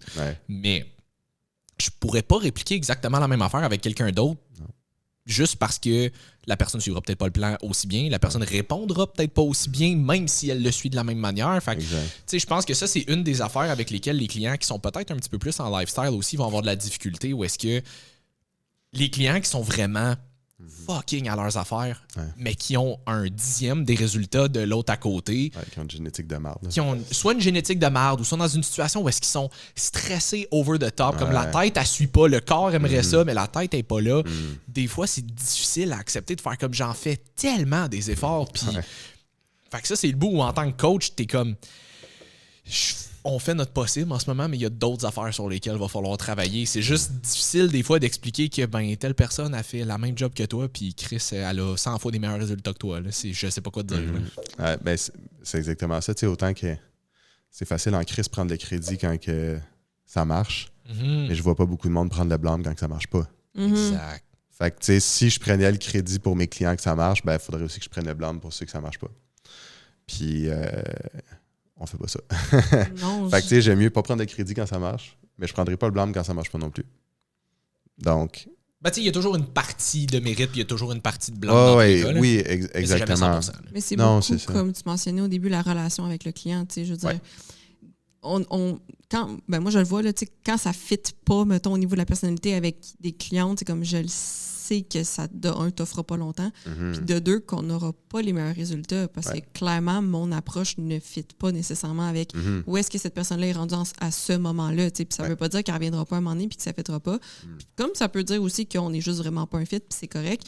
Mais moi, c'est pour ça que je préfère partager des wins de OK, telle cliente a maîtrisé une nouvelle habitude de vie, a fait telle affaire, qu'elle se sent fière de ça. Parce que même quand tu es dans le lifestyle, c'est pas nécessairement des énormes pertes de gras en peu de temps. Si j'en partage, c'est de un, souvent, je pense que j'en ai une sur mon profil, puis c'était genre une de mes clientes qui voulait le montrer parce qu'elle se sentait vraiment fière, puis j'ai dit, écris-moi quelque chose en dessous pour montrer, le chemin que tu as parcouru là-dedans, puis c'était sur 1 an et demi, genre à peu près, puis c'est pas une grosse transfo, là, c'est une belle transfo, mais c'est pas, elle est pas passée de genre 300 livres à un stage, là, comme c'est très, très raisonnable pour quelqu'un. En 3 mois, c'est ça, c'est très, très raisonnable pour quelqu'un que ça fait 1 an et demi, puis les gens aussi, ce que j'aime pas avec le marketing de Shape, c'est que ça va être ça, c'est comme, check, en 6 semaines, en 3 mois, qu'est-ce que tu peux faire, puis t'es comme, mais vous parlez pas de ce que vous leur avez donné pour qu'ils se rendent là à ces clients-là, puis on oublie complètement le facteur génétique aussi de comme, OK, mais cette personne-là, c'est peut-être juste la chance qu'elle a eue, parce que peu importe ce qu'elle allait faire,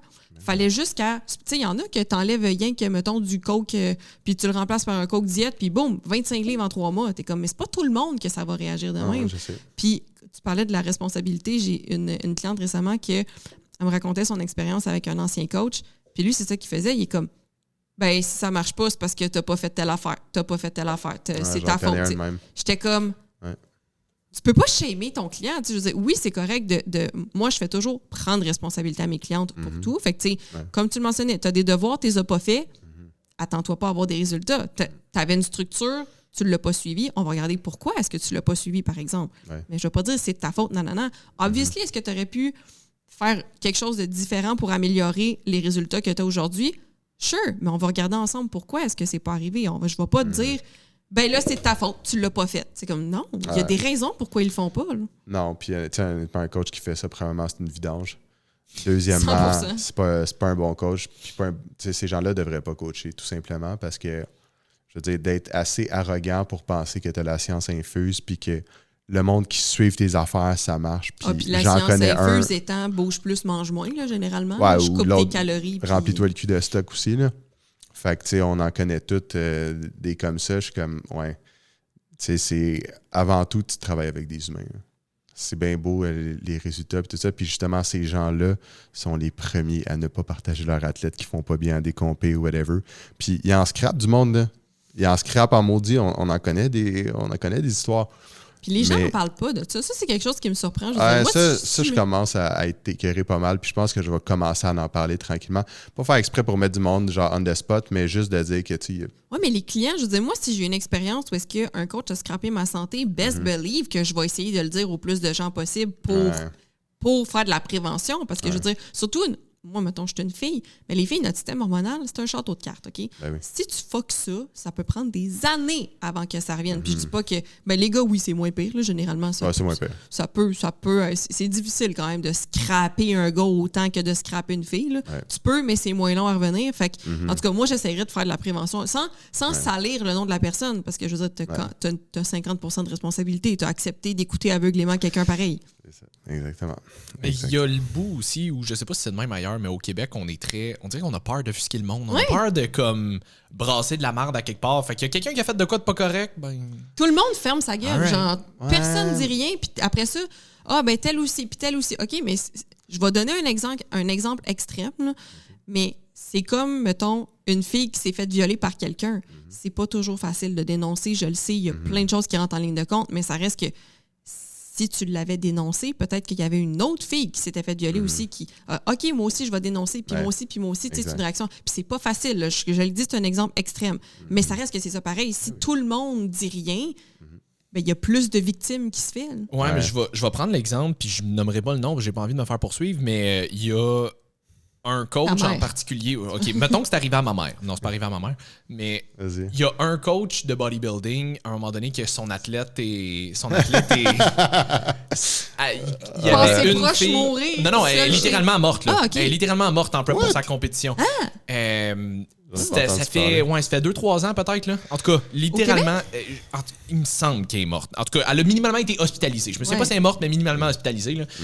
Puis ça avait fait un gros boom quand c'est arrivé, ça. Puis, tu sais... Elle est pas morte. Elle est peut-être pas morte. Mais en tout cas, elle a minimalement été hospitalisée. Ça, je le sais. Là. Ceux qui savent de qui je parle, nommez pas le nom si vous voulez pas vous faire poursuivre aussi. Mais bref, tout ça pour dire que, je veux dire, ça aurait pu arriver, puis c'est loin d'être la première fois que ça arrive des cas comme ça, mais où est-ce que, tu sais, c'est facile pour le coach de dire, ben, tu sais, moi, je faisais juste la coacher pour la pousser à sa compétition, puis comme, à un moment donné, une compétition, c'est extrême, on n'avait pas le choix de prendre des mesures extrêmes. Puis il y a le bout aussi où Jess, comme tu disais, ben, tu sais, je veux dire, la fille, elle a accepté de le faire à un moment donné. Je suis pas mal sûr qu'il l'a pas forcé avec un gun sur la tempe. Exact. Mais il y a le bout aussi où est-ce que toi, tu dois prendre tes responsabilités en tant que coach, faire comme là, je l'ai poussé trop loin, celle-là. Là. Ouais. Ben on n'en entend pas parler. De avant ça, même, je veux dire, on mentionne pas assez souvent, ou en tout cas pas sur le grand public, l'incompétence des coachs au Québec. Là, il y a un paquet de gens. C'est pas exclusif au Québec. Ouais, non, c'est pas exclusif au Québec. Non, mais je m'informe pas ailleurs. Fait que je parle pas sur ce que je connais pas. Là. Mais ici, je veux dire, c'est tellement pas réglementé. Jouer avec du stock, là. Je veux dire, je considère que j'ai des très, très bonnes capacités en naturopathie. Je connais quand même très bien le corps humain. Je ne toucherai pas à ça parce que je ne juge pas. Ben d'un, je n'ai pas la clientèle pour, là, mais même à ça, je ne le conseillerais pas parce que c'est un peu contre mes valeurs en naturo. Mais puis je juge pas les gens qui le font, c'est correct. Mais je veux dire... Arrête de justifier. Ouais, c'est ça que j'allais dire. On continue. Excuse-moi plus, là. Non, mais il y a des gens qui n'ont pas les connaissances pour donner des conseils sur la santé des gens, point. Ben oui. Donner des entraînements, c'est une chose, mais même là, tu peux blesser tu peux faire en sorte que ton client se blesse si tu acceptes des clients qui ont des conditions particulières. Tu sais, je veux dire, moi, OK, tu as mal à l'épaule. Est-ce que tu es suivi pour ça? Est-ce que tu sais c'est pourquoi? Est-ce qu'il y a telle affaire? Parce que je veux dire, on pourrait mettre trop de pression sur ton épaule, puis il arrive quelque chose, puis c'est encore pire, puis on réveille. Tu sais, il y a tellement de gens qui font pas attention à ce genre de détails-là. Moi, je réfère tout le temps. T'as mal à quelque part, j'ai un contact pour toi. Il y a un gars qui m'a écrit il y a peut-être 3-4 semaines. Il me dit « Hey, salut, j'avais déjà coaché sa blonde. » C'est lui qui m'avait référé à sa blonde, justement. Il dit « Ah, ça fait comme... ça doit faire peut-être 10 ans qu'il s'entraîne sérieusement tout seul. Il a déjà suivi des formations de coach, même pas pour coacher, juste pour lui-même être capable de mieux se coacher. Comme le gars, il a de l'expérience. Puis il dit « J'aimerais ça comme me pousser à un autre niveau puis aller me chercher un coach. » Fait que ben oui, parfait, commence à jaser. Puis c'est là qu'il me dit qu'il aimerait ça commencer son premier cycle. J'ai jamais pris de stock encore. Il dit « Là, je suis rendu à une étape où est-ce que... C'est longtemps que je m'entraîne, j'aimerais peut-être ça aller chercher comme le next step. » Puis je l'ai arrêté tout de suite, j'ai fait comme écoute, si tu veux commencer ça, moi j'ai aucun problème avec ça, mais je suis pas assez compétent pour t'aider là-dedans, je vais te référer à quelqu'un d'autre, je ne connais pas ça. Les référer tout de suite. Je suis comme, j'ai pas envie de commencer à jouer avec quelque chose que je connais pas, puis que là, ça peut vraiment te scraper solide si je connais pas ça. Je suis comme, tant qu'à ça, je vais juste... Tant qu'à aller poser des questions à quelqu'un d'autre, pour pouvoir répondre à mon client. Puis quand lui a des questions, j'ai jamais la réponse. Il faut toujours que je me réfère. Je vais le voir direct. Là. Ouais, sinon il demande à ChatGPT. Ça peut être touché, ça aussi. Mais tu parlais justement de... Au Québec, le monde ne ferme pas leur gueule, mais au Québec, le monde se bitch en maudit. Oui. N'importe quel compé en Ontario, là, tout le monde est chill. Personne qui se picosse, le monde ne sont pas en train de tout se backstab constamment. Mais au Québec, là, oh my God. Ah ouais. C'est... Mais moi, j'ai jamais fait de compé. Ouais, OK. Mais écoute, c'est l'enfer. Ici, là, mettons que t'as beaucoup de bitchage. Si le film Mean Girls était une réalité, ce serait une compé de bodybuilding au Québec. Sérieusement. Là. Non, c'est à ce point-là. Wow. Ah, c'est une vraie joke. Là. N'importe quel coach qui va en Ontario le voit, c'est comme complètement différent. Ils sont pas tous en compétition les uns contre les autres. C'est pas mal plus de camaraderie, vraiment moins chiant. Mais je suis surprise d'entendre ça quand même, à moitié, là, mais parce qu'il me semble que les gens qui font du bodybuilding, en général, pas toutes, ça reste que c'est des gens qui ont quand même un fort mindset. Puis souvent, c'est des gens qui vont aimer un peu le développement personnel aussi parce qu'ils veulent... Non, OK. Il y a beaucoup d'ego dans le bodybuilding aussi. C'est juste des gros égos, honnêtement. Ils sont pas capables. Tu sais, premièrement, il faudrait qu'ils se rendent compte qu'ils ont un ego démesuré, que déjà là, c'est comme... Non, c'est pas le problème. Pas toutes, mais non, je te confirme que ça fait pas partie de leur priorité du tout. C'est très, très loin dans la liste. Puis tu sais, tu dis un gros mindset, mais la majorité des bodybuilders sont lazy. Là. Ouais. Je m'excuse, mais... Puis je m'inclus là-dedans. Là. Mais tu sais, le monde, c'est genre, ils pensent qu'ils s'en vont à la guerre, puis tout ça. Je suis comme, Big, tu t'en vas poser sur un stage en bobette. Calme tes nerfs, là. Avec un teint très orange. Ouais, c'est ça. Avec un teint très orange, c'est comme, tu sais, suivre une diète, puis tout ça, je comprends que c'est chill, là, mais je veux dire, physiquement, c'est pas difficile. Ce qui est dur, c'est mentalement de suivre sa diète, mais les entraînements, là, si tu veux te pogner le cul, tu te pognes le cul, puis c'est pas grave, là. Il y a des athlètes qui l'ont bien plus difficile que ça. Fait que moi, d'entendre le monde dire qu'ils s'en vont à la guerre, puis tout ça, je suis comme, t'as faim en ce moment. Mais je pense que ces gens-là ont peut-être pas non plus la génétique pour faire du bodybuilding. Non, même ceux qui ont la génétique. C'est juste que les gens voient ça pire que ce que c'est. Je dis pas que c'est facile, mais en fait, une prep, c'est plus facile qu'un off-season, tant qu'à moi. Parce que oui, c'est dur, mais c'est tellement motivant que genre tu fais tout. C'est facile. Non, je vais reformuler. C'est plus facile quand tu as un objectif très concret qui s'en vient. Exactement. Ton off-season, c'est tellement... C'est vague. Vague, c'est ça. Il n'y a pas vraiment de date ou de but spécifique autre que, on va prendre la masse. Que c'est tellement... Il manque il manque de quelque chose de concret. De concret, c'est ça. Fait que t'es juste comme... Ouais, c'est pas mal plus facile d'être lousse là-dedans. Là. Ben, c'est ça. Si tu sais que tu as une compé, comme moi, quand je savais que j'avais une compé dans un an, ben, je coupais tout le sucre raffiné, je tombais vraiment ça à coche, surtout quand j'étais plus jeune, parce que là, j'avais du retard un peu sur les autres. Bref. Mais une prep, c'est facile. Là. Genre, t'as une date de fin, tu sais tout ce que tu as à faire. Tu sais, il n'y a pas de négociation ou rien. Tu n'as pas le droit de cheat. Tu fais tes cardio, tu fais tes trainings, puis en plus, tu es tellement motivé que genre tu te lèves un peu plus tôt probablement, tu es capable de rentrer bien plus d'affaires dans ta journée. Puis après, si tu as vraiment stacké bien comme il faut ta prep, tu peux avoir un nest down après, puis potentiellement de dépression. parce que tu as mal géré tes affaires. Parce que l'après, c'est comme, tu te retrouves dans le néant. Là. OK, je fais quoi à ça? C'est fini. Il n'y en a plus de... L'objectif est fini. Fait que le nombre de personnes, encore plus des filles, qui tombent en dépression après des preps parce qu'elles sont tellement mindées. Puis tu sais, je trouve ça super beau. Là. Je trouve ça hot. Mais c'est d'être capable d'apprendre à pas trop aller dans les extrêmes. Ça, c'est une affaire que j'ai appris cette année, justement. Mais c'est parce que si tu te rends là, pendant ta prep, attends-toi à te rendre exactement de l'autre bord quand tu seras plus en prep. Fait que, tu sais, à un moment donné, c'est bon d'être capable de pousser égal. Fait que quelqu'un qui ferait une prep en ce moment, ce que je recommanderais, mets-en pas trop sur ton assiette. Prends le temps de te reposer puis tout ça.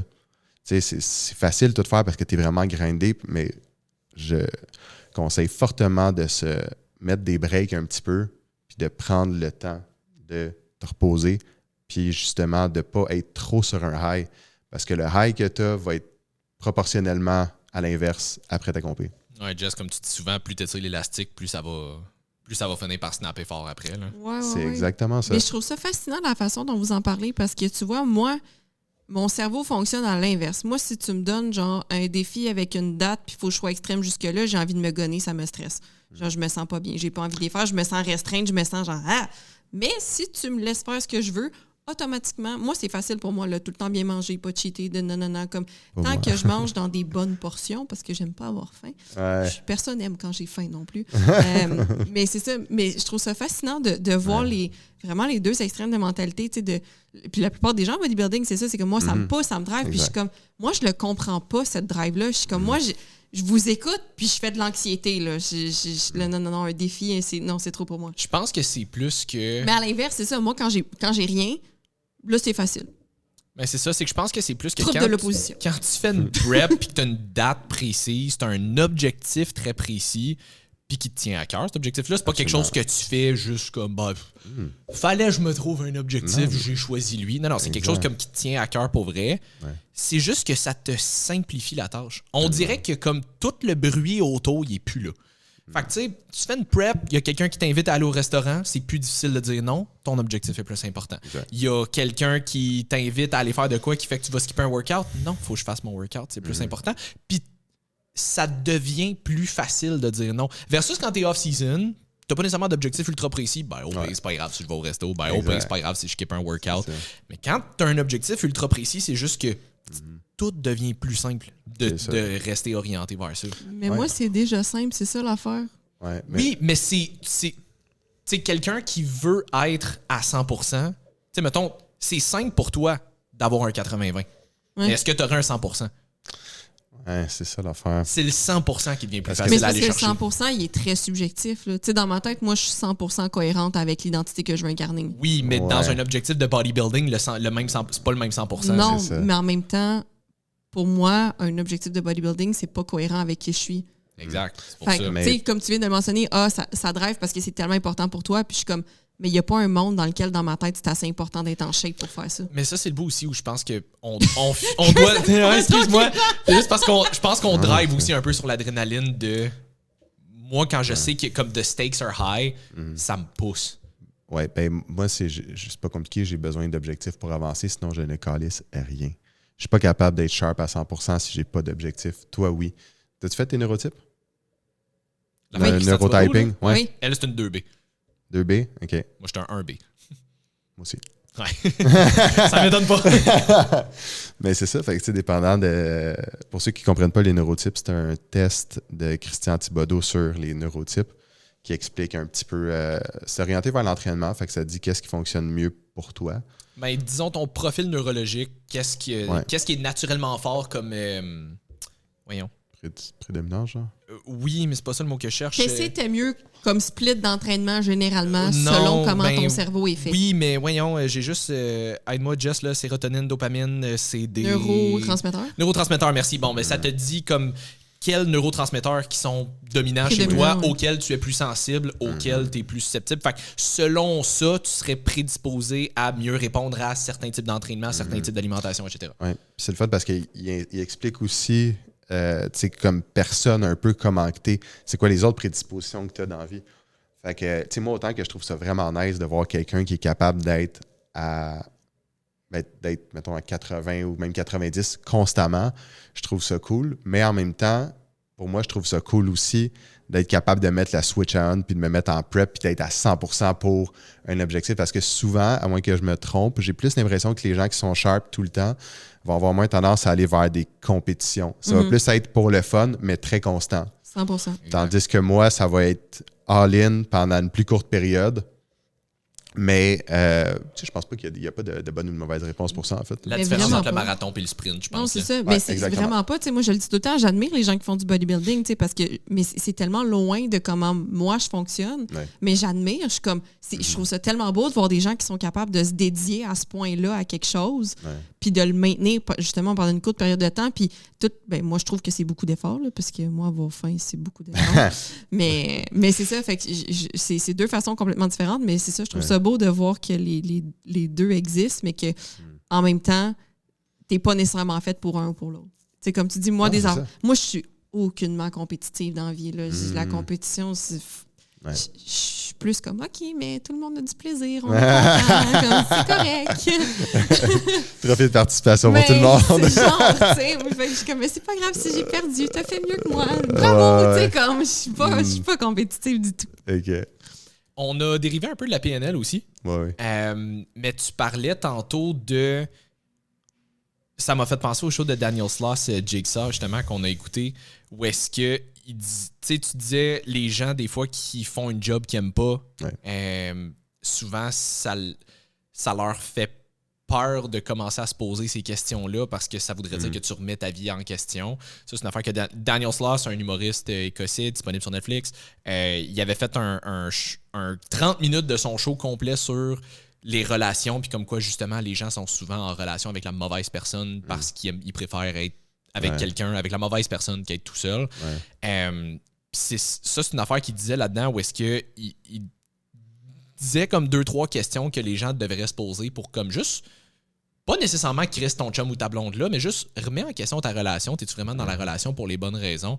Puis il disait, si t'as peur de te poser des questions, c'est parce que t'as peur des réponses. Puis si t'as peur des réponses, c'est probablement parce que tu le sais que t'es pas dans la bonne voie. T'sais. Fait que quand il y a du monde qui vient te voir pour des affaires comme ça, comment tu les amènes tranquillement? Parce que tu peux pas juste comme y poser direct, je présume qu'il est rentré dedans, je présume qu'il doit avoir une transition. Des fois, je ne pose pas du tout la question, en fait. C'est eux qui font le chemin, tout ça. J'ai une cliente, justement.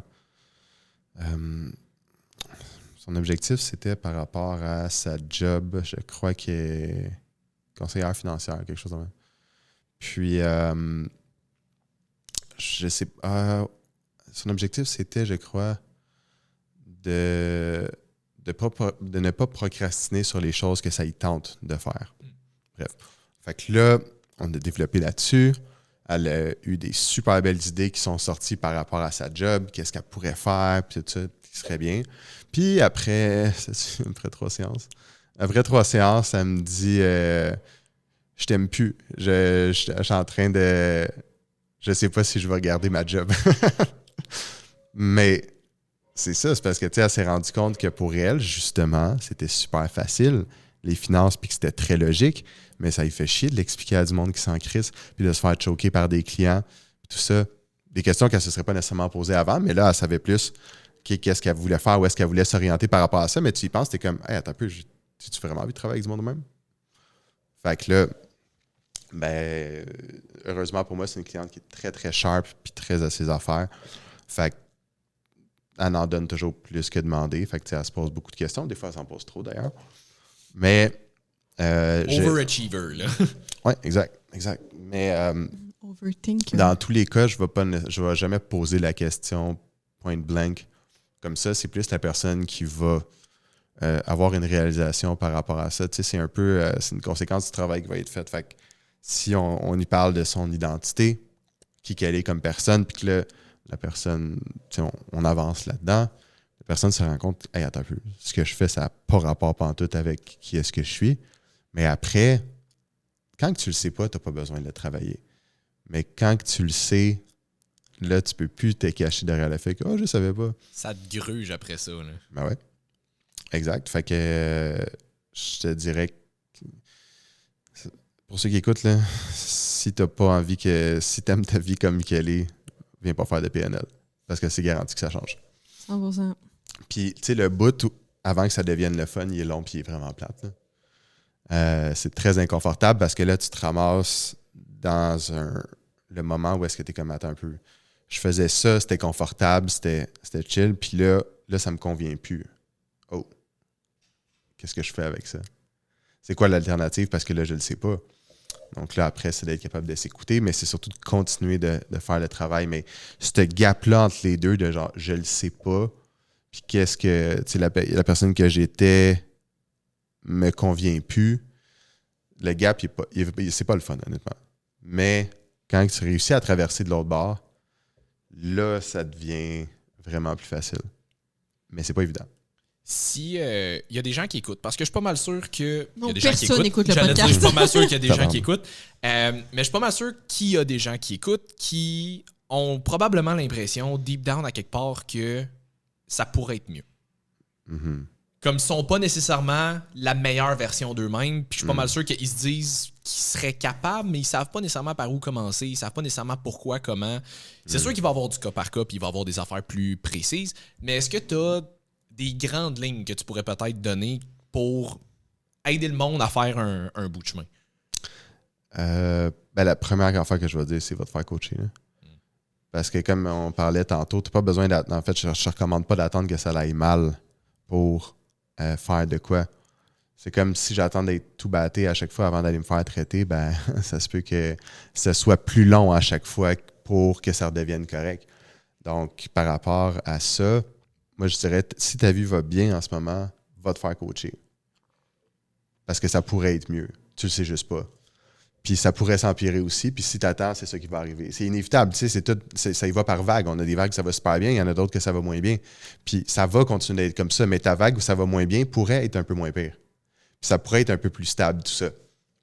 Donc, la première chose, moi, je dirais, c'est mais aussi d'être curieux par rapport à ça. Puis aussi d'être assez humble pour savoir que tu ne répondras pas à toutes tes questions tout seul. C'est pas en écoutant des podcasts que tu vas régler tes problèmes. Tu vas juste te poser plus de questions, mais le fait d'avoir quelqu'un avec qui faire un échange qui est capable de te renvoyer la balle puis de te poser les bonnes questions pour toi, c'est ça qui va te permettre d'avancer. Puis aussi la relation avec le thérapeute. Fait que, tu sais, que ce soit moi, que ce soit n'importe qui d'autre, ce que je recommande en premier, c'est de juste être curieux. Puis aussi, pour quelqu'un qui voudrait envisager ça, le plus important, c'est de trouver quelqu'un avec qui ça fit. C'est la chose la plus importante. Puis de ne pas magasiner un coach ou un thérapeute en fonction du prix. On s'entend, si ça coûte 800$, c'est une affaire, là. Mais sinon, tu veux la personne avec qui tu vas t'entendre le mieux parce qu'au final, tu vas sauver du cash. Parce que ça va te prendre beaucoup moins de temps à atteindre ce que tu voulais atteindre. Tandis que si tu magasines pour un prix, ben, tu vas peut-être te ramasser avec quelqu'un qui ne s'affite pas pantoute. Peut-être que tu vas faire 10 séances au lieu de 5, puis ça va t'avoir coûté beaucoup plus cher au final. Puis tu n'auras pas réglé ton problème. Fait que c'est pas le best. Donc, ce que je recommanderais, premièrement, de se faire coacher. Mais sinon, si, mettons, c'est en dehors de ça, ce serait de lire ou d'écouter en audio le livre Les 4 accords Toltec. Oh yeah! Excusez. Ouais. Aucun parti pris ici. Les 4 accords Toltec, c'est un très bon premier livre pour être capable de commencer à se poser des questions puis de défaire un peu les schémas mentaux qu'on a pour... En fait, c'est juste de se poser des questions en commençant. C'est tout ce que tu peux faire. Puis là, tu t'y poses, puis tu sais, quand tu commences dans le développement personnel, c'est drôle parce qu'il y a des étapes à ça. Là. Au début, tu es genre, oh shit, je comprends pas tant, je me trouve pas sharp. Puis là, à un moment donné, tu lis plein de livres, puis là, tu es comme, aïe, ok, là, je comprends. Puis là, peut-être que tu commences à méditer en plus, puis là, tu es comme, aïe, c'est tellement de la méditation, esti, tous mes problèmes sont réglés, je suis bien là-dedans. Puis à un moment donné, ben, tu déménages ou il y a de quoi, puis là, tu arrêtes de méditer. C'est une chose que tu avais dit que tu ferais jamais, d'arrêter de méditer. Puis, tu te rends compte que tous les livres veulent pas mal dire la même chose au final. Puis là, tu te rends compte que finalement, tu n'as pas tout figure out. Puis que... Tout ce que je sais, c'est que je ne sais rien. Ouais, il y a beaucoup de choses à faire encore. Mais c'est un processus qui est normal. Tu sais, au début, tu es genre, je sais plein d'affaires, mais ça vaut pas grand-chose. Puis aussi, après, il faut que tu le mettes en action. Mm-hmm. C'est pour ça que les fameux podcasts puis tout ça, ou même lire 56 livres, je ne le recommande pas. Les chances que tu fasses rien sont excessivement grandes. Tu n'as aucun... tu y dois rien à ton maudit livre, là. Mais à ton coach, oui. Tu n'es pas redevable envers un livre ou un podcast. Fait que, tu sais, puis la quantité d'informations que tu te fais garrocher est énorme. Fait que tu vas prendre qu'est-ce que tu veux, mais ce ne sera pas nécessairement qu'est-ce que tu as de besoin. Donc, trouve-toi un coach, puis lis les 4 accords Toltec. 100%. Mais Je pense que c'est bon. j'ai un bon parti pris pour les 4 accords Toltec parce que c'est une philosophie de vie qui est simple. Tellement. C'est juste, ça devrait être de même de base. Puis moi, je l'ai lu 2-3. Ben, je l'écoute, là, parce que moi, mais il est disponible gratuitement sur Spotify. Je l'ai conseillé à mes clientes aussi, d'ailleurs. Ah, nice. Mais, puis, moi, moi, je leur ai juste donné une liste de livres que moi, ça m'a vraiment aidé. Mais j'ai dit, prenez des notes. Ouais. Pour, tu sais, quand vous lisez un livre, ayez un carnet à côté. Pas juste pour lire le livre, mais pour comprendre ce que vous êtes en train de lire, puis vous référez à vos notes après. Comme ça, quand tu as besoin d'une référence, quand tu es rendu là dans ta vie, que tu fais « me semble que j'ai lu quelque chose par rapport à ça », ouais, mais là, tu peux retrouver tes notes au lieu de te retaper les livres au complet. Tu penses-tu que le policier va m'arrêter si je note au volant? Ouais, non, c'est ça. Je sais pas si tu peux pogner un seul, ouais, c'est ça. Ouais, Mané, j'ai pogné un vieux non. qui lisait, esti. J'ai commencé à faire ça, là. Je pèse sur mon piton, je vais 10 séries, notes, genre écrit dans mes notes, nanana. Fait que comme ça, j'ai mon audiobook, puis là, j'ai ma note dans mes notes, puis je peux le retranscrire après. Fait qu'il y a un petit truc si vous faites ça en voiture, pour pas prendre votre téléphone en voiture, bien évidemment. Mais c'est ça. Fait que les 4 accords Toltec, effectivement, c'est une philosophie de vie qui est juste vraiment simple. Tu sais, la dernière... le dernier accord qui est... Le 5e accord Toltec? Non, pas le 5e, le 4e. Parce qu'il y a un autre livre que c'est le 5e. Je me rappelle plus c'est lequel, mais que votre parole soit impeccable. Ça m'a pris longtemps avant de comprendre qu'est-ce que ça voulait dire. Puis, en fait, je serais curieux, pour toi, ça veut dire quoi? Pour moi, ça veut dire que, grosso modo, si ce que tu as à dire n'est pas plus beau que le silence, dis-le pas. Fait que pour moi, c'est ça. C'est si ce que tu dis n'apporte pas quelque chose de constructif ou de positif, ça vaut peut-être pas la peine d'être mentionné. Puis, constructif, positif, ça veut pas dire que tu fais juste vomir des arcs-en-ciel quand tu parles, parce que je veux dire, quelque chose qui peut être constructif n'est pas nécessairement quelque chose de le fun ou de beau. Mais tu sais, des fois, ça peut être de ventiler, mais je pense qu'il y a une manière de le faire qui, tu sais, je sais pas, tu peux faire du journaling, t'es pas obligé d'aller bâcher quelqu'un à quelqu'un d'autre, mettons. Ouais. Fait que la façon dont tu vas communiquer tes émotions, parce que je pense pas que c'est bien non plus de supprimer des émotions à l'intérieur puis de juste faire comme si tout allait bien. Fait que pour moi, c'est ce que ça veut dire. OK. Pour toi? Un peu comme certains vidéos YouTube récents. Certains commentaires sur nos vidéos YouTube récents. Oui, ça aussi, tu vois, j'essaie de l'appliquer pour répondre aux gens, là, mais de la misère encore un peu. Moi, je l'ai pas lu ou écouté, ce livre-là. Fait que je sais pas, mais moi, si tu me dis... Comment t'as appelé ça? Que ta parole soit impeccable. Qu'est-ce que ça veut dire? Moi, si tu me disais juste ça comme ça me fait penser à quelque chose que Hormozy dit souvent, où est-ce qu'il dit juste ce que tu dis, pense-le, no matter what. Fait que, tu sais, les genres de social niceties qu'on va dire parce qu'on préfère avoir l'air poli que de juste dire réellement ce qu'on pense. Fait que, exemple, je sais pas, il y a quelqu'un qui t'invite à son mariage. Ça te tente calissement pas d'y aller. Mais c'est un mariage, c'est un gros événement, c'est important pour la personne. Fait que tu y vas pareil, puis tu dis que tu vas être là, même si ça te tente pas. Au lieu de juste dire non. Il dit, il y a tellement de, justement, tu sais, des affaires comme ça qu'on va dire juste pour avoir l'air poli, pour avoir l'air gentil, quand réellement, c'est vraiment pas ça qu'on veut, qu'à un moment donné, c'est juste... Ta parole vaut quoi après? Puis, tu sais, ultimement, tu pourrais avoir le contre-argument de « Ouais, mais ça veut dire que tu cares pour l'autre personne, ça veut dire que tu veux show up pour cette personne-là. » Puis, OK, puis t'as pas nécessairement tort, mais selon moi, c'est juste... Ça fait en sorte que si tu me dis non pour des affaires comme ça, quand tu vas me dire oui, par exemple, je vais le savoir que c'est parce que c'est vraiment important pour toi. T'sais. Puis je pense qu'il y a beaucoup de situations comme ça dans la vie où est-ce que on dit pas ce qu'on pense juste parce qu'on veut éviter un moment inconfortable, au lieu de vraiment assumer pleinement ce qu'on pense. Puis tu sais, dire pleinement ce qu'on pense, ça veut pas dire envoyer chez quelqu'un. Il y a une façon de le dire. Mais je pense que trop souvent, on essaye d'inviter les confrontations au lieu de dire réellement ce qu'on pense. Puis tu sais, il dit ultimement, là, mettons que, je sais pas, on t'invite à un barbecue un samedi après-midi, toi, te tentes pas d'y aller, t'as ta semaine dans le cul, t'as juste envie de te reposer. Ouais. Mais si tu lui dis non, quoi le pire qui va arriver? Ben, tu iras pas. Pire qui va arriver, peut-être qu'il te réinvitera pas, mais ça te tentait pas d'y aller en premier lieu, fait qu'au pire, on s'en fout. Fait que, tu sais, je pense que c'est juste aussi que, oui, il y a une façon de dire le message, mais de dire réellement ce qu'on pense, plus souvent qu'autrement. Un va ajouter du poids après ça à ce qu'on dit, parce que les gens vont le croire que quand on dit quelque chose, c'est réellement ce qu'on pense, puis on le dit pas juste pour comme bien paraître. Puis deux, mais après ça, ça va juste faire en sorte que toi, tu vas te sentir tellement mieux par rapport à toi-même après. Tu sais, on en parlait un peu tantôt avec ta cliente, mettons, qui avait peur de dire à sa mère, de dire à peut-être sa mère, italienne. c'est ça. Que... Peut-être italienne.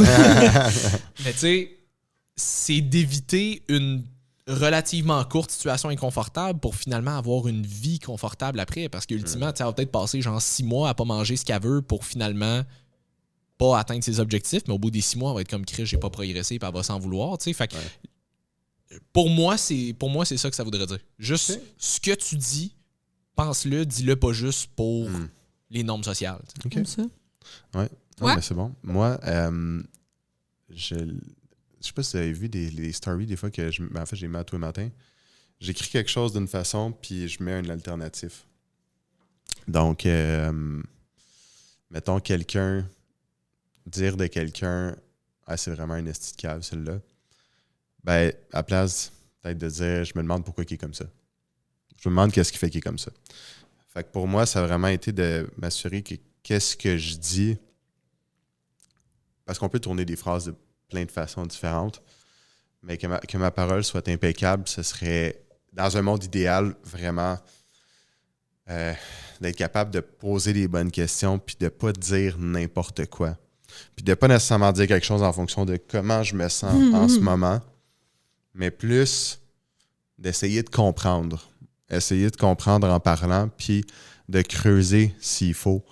Parce que, tu sais, ça se peut que la personne elle ait soit une journée de marde ou une enfance de marde. Tu le sais pas, là. C'est ça la réalité. Une vie de marde. Une vie de marde, exactement, exact. Mais la réalité, c'est qu'on le sait pas.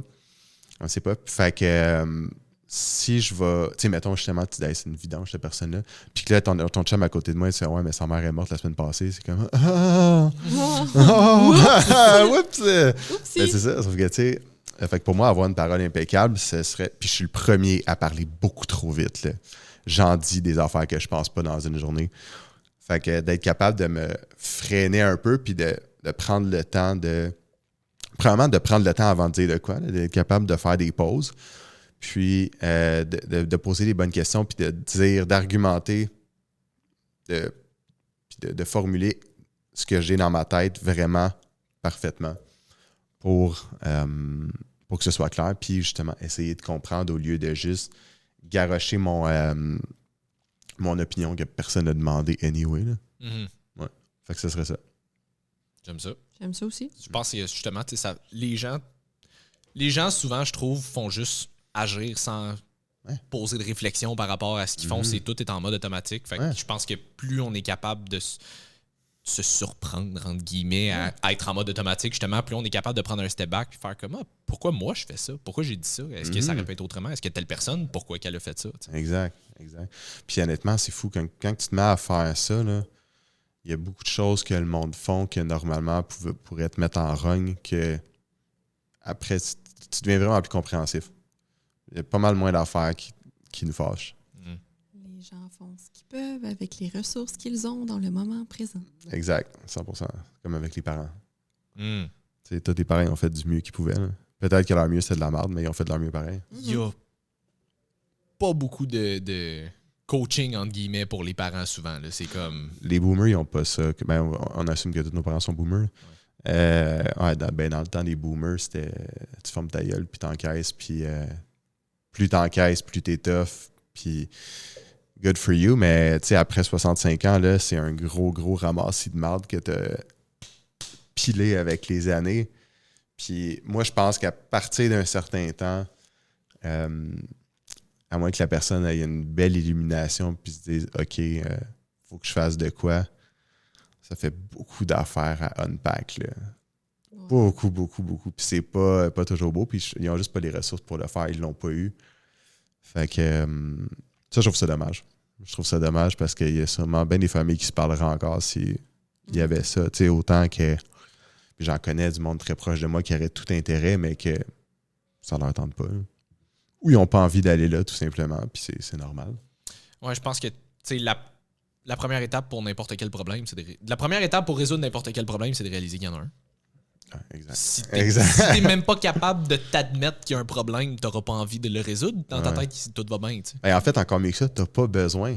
Ça, c'est une affaire que moi, j'essaye de faire des fois, de désapprendre un petit peu pour pas me poser trop de questions. Tu sais, un imbécile heureux, c'est vraiment une vraie affaire. Là. Mm-hmm. Le monde 100%. qui sont caves, qui sont zéro conscients, là, sont heureux parce qu'ils se posent pas 50 000 questions. Puis honnêtement, entre la personne de même ou celle qui s'en pose trop, je pense que j'aime mieux l'imbécile heureux. Same. It must be nice. Ouais, it must be nice. Puis des fois, en fait, très souvent, on s'en passe ben trop, puis on se fait ben trop chier avec ça. Oui. Puis, a.k.a. les réseaux sociaux, c'est la pire affaire pour ça. Là. Genre, moi, j'ai hâte de déliter mes réseaux, personnellement. Puis j'aspire à ça, en fait. Pas tout de suite, mais prochainement, là, c'est garanti que... Ben, toi, Simon, je sais pas. Là, moi, si c'était pas du coaching, Moi non plus. Je me souviens d'un temps où est-ce que je voulais même pas avoir Instagram. Same. Comme je ne voulais rien Same. savoir de ça. J'ai commencé à avoir Instagram à ma première année de coaching parce que mon ex, dans ce temps-là, était là-dessus. Puis c'était juste pour suivre du fitness content. Là. Genre, je suivais des coachs, je suivais des bands que j'aimais. Puis c'était tout. Là. Mais tu sais, je ne postais strictement rien. Ça a pris des mois avant que je fasse mon premier post. Puis c'est juste, à un moment donné, je suis parti du énergie cardio où est-ce que j'étais juste un entraîneur, où est-ce qu'on me fournissait de la clientèle, à une place où est-ce que là, il fallait moi-même que j'aille chercher ma clientèle. Fait que j'ai pas tant eu le choix. De là, à un moment donné, il faut que je m'expose, puis il faut que j'essaye d'aller chercher de la clientèle moi-même. Fait que, tu sais, mais si c'était pas... Il y a une raison pour laquelle je partage pas tant ma vie privée, ces réseaux sociaux. Là. Je vais en partager des micros... Tu sais, des petits bouts à gauche et à droite pour que les gens comprennent que je suis pas juste un coach non plus. Là, parce que des fois, c'est facile d'avoir l'air de juste ça aussi. Comme il y a un humain en arrière du coach. Mais il y a une raison pour laquelle je partage pratiquement rien. Il y a une raison pour laquelle je partage pas ma blonde. Il y a une raison pour laquelle, comme, ma vie privée, c'est ma vie privée. Puis pour vrai, si c'était pas de ma job, j'aurais les réseaux sociaux que j'avais avant de commencer où est-ce que je suis des bands, je suis comme du monde juste parce que j'aime ça être updaté sur ces affaires-là, mais comme c'est tout. Là. Ouais. Définitivement, c'est un esti de cancer. Surtout, moi, c'est par rapport au temps que je perds là-dessus. Le temps et le stress que ça me cause. Tu sais, 50% de mon stress, c'est mon téléphone. J'enlève ça demain matin. Tu sais, mais prends ça tous les clients, les gens qui se comparent. Puis, hey, si tu comparais juste au monde que tu croisais dans ta journée, là, ça irait bien en crise. 100%. Mais le cerveau n'est pas fait pour être exposé à autant de gens et de choses. Non, c'est ça. Fait que, mais moi, je pense qu'il va y avoir un genre de pushback là-dessus. Puis qu'il est dans... Oui, exactement. Ben, ça commence déjà. Retour du quoi? Du balancier. Ah oui. Ouais, comme un bateau pirate. Oui, c'est ça. J'avais compris le retour du banc ancien. J'étais comme... Oui, le retour du banc ancien. Tu sais, un peu comme avec le mouvement LGBTQ+, que le bateau il est monté haut. Puis en ce moment, tu sens qu'il y a un retour de balancier. Mais je pense qu'avec les réseaux, ça va faire la même chose que le monde vont... Mais en fait, là, on n'est pas les seuls à penser ça. Il y a beaucoup de monde, même des jeunes qui sont collés sur leur selle 6 heures par jour, qui sont plus capables. Fait que je pense qu'il va y avoir un mouvement éventuellement de ça. Ah, puis là, il y a une génération complète qui est en train de grandir puis de passer à travers toute leur adolescence avec ça. Ouais, mais même eux, je pense qu'ils sont... Hey, l'autre fois, j'étais allé jouer au tennis, des terrains pas loin de chez nous. Là. Puis j'ai joué avec un jeune, il avait genre 16 ans, 15 ou 16 ans. J'ai dit, hey, peux-tu me donner ton numéro? On va se texter pour jouer. Il m'a dit, j'ai pas de téléphone. Je suis comme, OK. Hey, wow, un jeune de 16 ans qui n'a pas encore de téléphone. OK. Veux-tu me donner ton Facebook d'abord? J'ai pas de Facebook, j'ai pas de compte, rien. J'étais genre, damn! Nice. Fait que, tu sais, ça, il y en a. Veux-tu me donner ton fax? Ouais, c'est ça. T'as-tu un MSN? T'as-tu un téléphone avec fils? Ouais, c'est ça. T'as-tu un Padgett? mais tu sais, ça, nous, on les connaît pas, ces gens-là. Mais ça existe. Il y en a plus qu'on pense même. C'est juste qu'on peut pas y trouver ces réseaux. Oui, obviously. Non, mais c'est aussi que, tu sais, socialement, on fréquente pas les mêmes cercles. C'est normal. Mais reste que ça existe, des affaires de même. Puis c'est fucking nice, mais faut juste prendre le temps de garder l'œil ouvert. Puis tu sais, ce jeune-là, il doit être tellement bien, là. Imagine. à quel point il ne doit pas se faire chier dans la vie. Non, j'en doute pas. Je parlais avec une fille que je connais il n'y a pas super longtemps qui a un ado de justement rentre au secondaire comme en automne, je crois. Puis c'est ça, tu sais, elle me contait que justement, ils ont un peu plus de difficultés avec sa consommation de réseaux sociaux, cellulaires, ces affaires-là. Puis elle me contait qu'en tout cas, il est arrivé quelque chose qu'elle lui avait confisqué son cellulaire le temps qu'il fasse la tâche qu'elle lui avait demandé parce que clairement, ça se faisait pas sinon. Puis là, il était en train de la menacer que je vais me pendre, puis des affaires de même. Elle était comme, OK, là, c'est parce que t'as 12 ans, puis t'es déjà en train de me dire ça. Oui, mais ils sont en train, ils enlèvent les réseaux, les téléphones cellulaires complètement dans les écoles.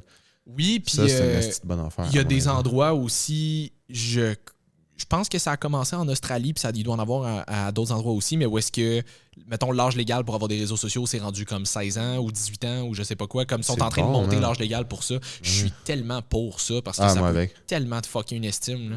Ben oui.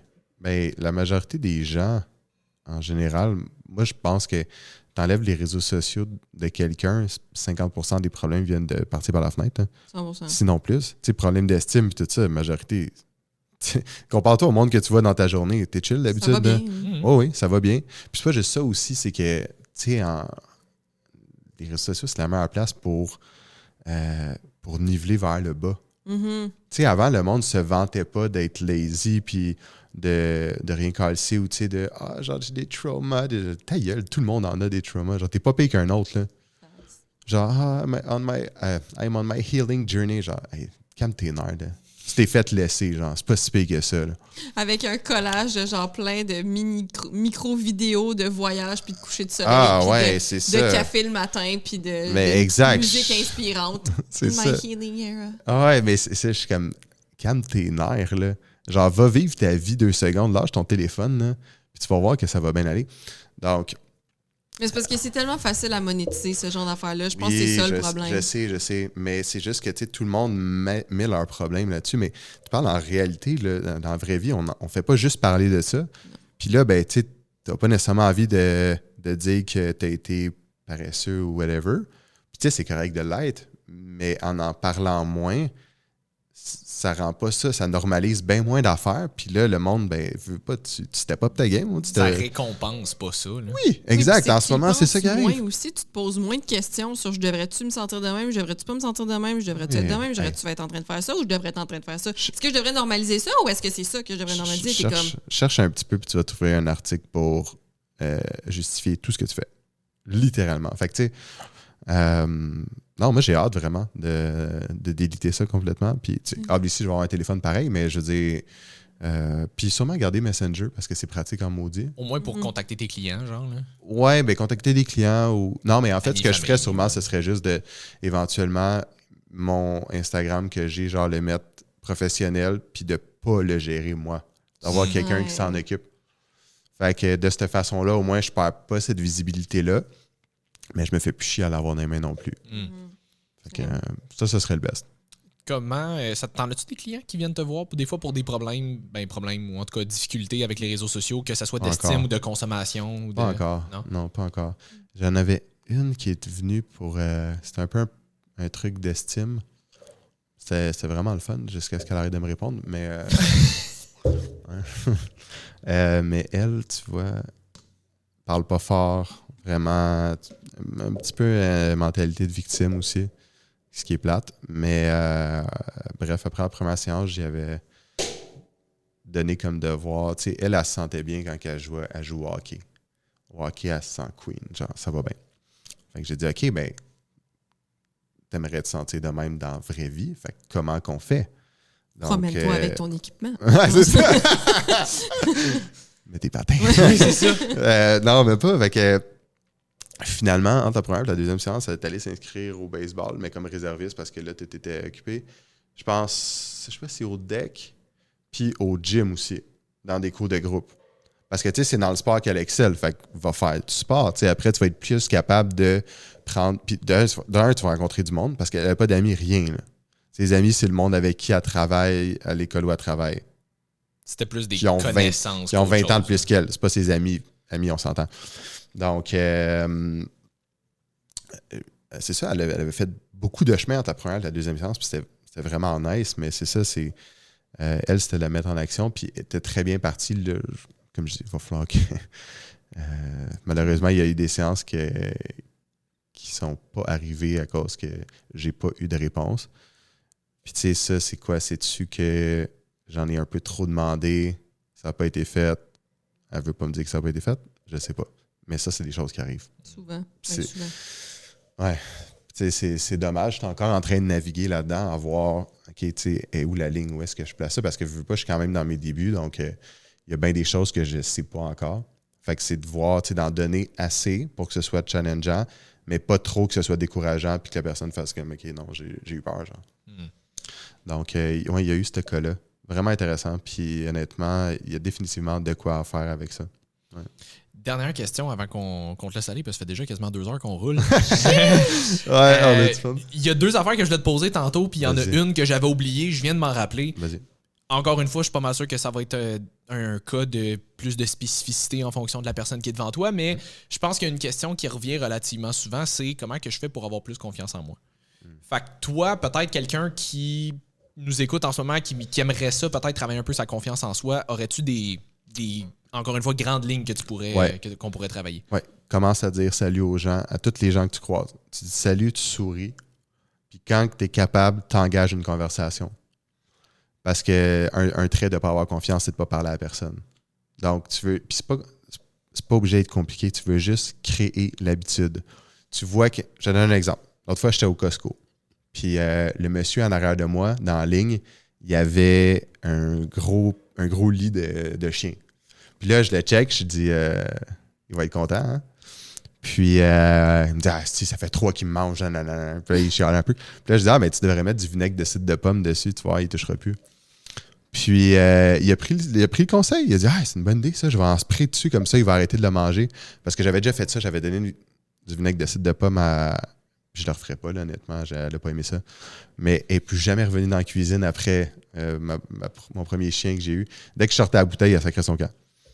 Fait que j'ai dit Donc, tu sais, on a commencé à jaser. Puis là, il a vu le sac de mini-eggs sur ma plateforme. Fait que il a lâché un commentaire là-dessus. Mais tu sais, c'était facile, là, c'était simple, ça m'a pas fait mal. Donc, c'est juste de trouver Tu vois quelqu'un qui porte quelque chose que t'aimes ou qu'il y a de l'air d'avoir de quoi en commun avec toi. Boum, tu builds là-dessus, puis ça se fait bien. Puis les gens qui vont t'envoyer chier à cause que tu leur as dit salut, il n'y en a pas beaucoup. Là. Surtout, on n'est pas à Montréal ici, fait que c'est moins pire. Ceux qui nous écoutent et qui viennent de Montréal, sucks to be you. C'est ça. Puis aussi... Allez parler aux gens qui se parlent tout seuls. La moitié de la job est faite. Oui, mais j'aurais tendance à dire aussi de prendre soin de soi. Tu sais, d'aimer qu'est-ce que tu vas voir dans le miroir sans... Je parle pas de chirurgie ou de commencer à faire du stock, mais de commencer à prendre soin de soi. Pas mal plus de chances que tu dégages de la confiance si tu aimes qu'est-ce que tu vois dans le miroir que si tu te dis « Aïe, c'est que je chlette ». Puis, j'aurais tendance à dire idéalement d'essayer d'apprendre à se connaître, de savoir qu'est-ce qui est important pour moi, c'est quoi mes valeurs.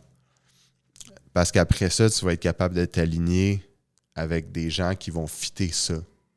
D'être cohérent avec toi-même, donc tu vas attirer du monde qui sont cohérents avec ça. Et puis, de cette façon-là, tu te ramasses avec les bonnes personnes dans ta vie. Donc, c'est plus facile d'être confiant avec du monde que tu apprécies que du monde que tu n'aimes pas. Très bon. Ça aussi, on en avait parlé avec Hugo Le Cavalier, justement, mais apprendre à se connaître aussi, ça, c'est un défi en soi, là, comme les gens pensent qu'ils se connaissent, puis finalement, tu commences à leur poser des questions.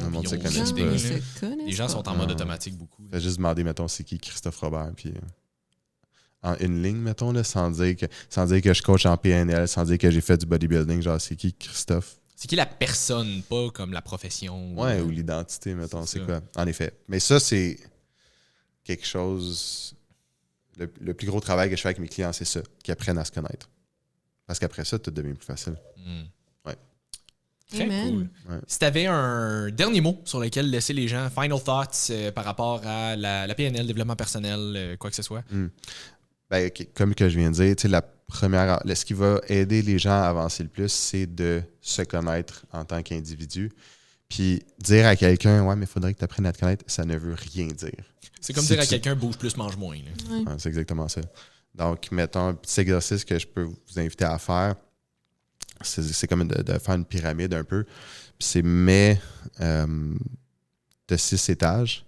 Donc, la première, ça va être ton environnement. Donc, c'est quoi ton environnement? Puis si tu veux le pousser un peu, mais c'est quoi l'environnement que tu aimerais avoir? Ce serait quoi l'environnement idéal pour toi? Ensuite, en fait, tu pourrais le faire en 2 étapes. Ce que tu es en ce moment, puis ce que tu aimerais être. Ensuite, tu aurais tes comportements. Donc, qu'est-ce que tu fais? C'est quoi tes comportements aujourd'hui? Puis, à côté, c'est quoi les comportements que tu aimerais avoir? Ensuite, tes capacités. Capacité, c'est un peu de voir de quelle étoffe que tu es faite. Qu'est-ce que tu es capable de faire? Si tu as déjà fait des preps de bodybuilding, tu sais que tu es capable d'avoir un bon mindset. Fait que ça, qu'est-ce que tu aimerais être? Ensuite, tu as les croyances et valeurs. C'est quoi tes croyances et valeurs que tu as en ce moment?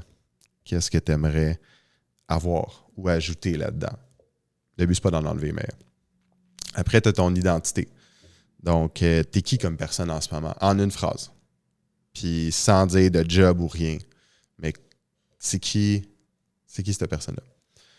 Puis qui est-ce que tu aimerais que ce soit? Puis le dernier, c'est le sens. Donc, le sens, c'est qu'est-ce que tu sers de plus grand que toi? Très, très, très important. Donc, si tu sers rien de plus grand que toi en ce moment, qu'est-ce que tu aimerais servir? Puis, tu sais, mettons, Dieu, ça compte, là. Tu peux dire servir Dieu, puis c'est une des raisons qui fait que la religion est autant populaire. C'est bon de servir de quelque chose de plus grand que soi, que ce soit sa communauté ou sa famille ou même le monde autour de soi. Fait que c'est ça que je donnerais comme exercice, juste pour starter.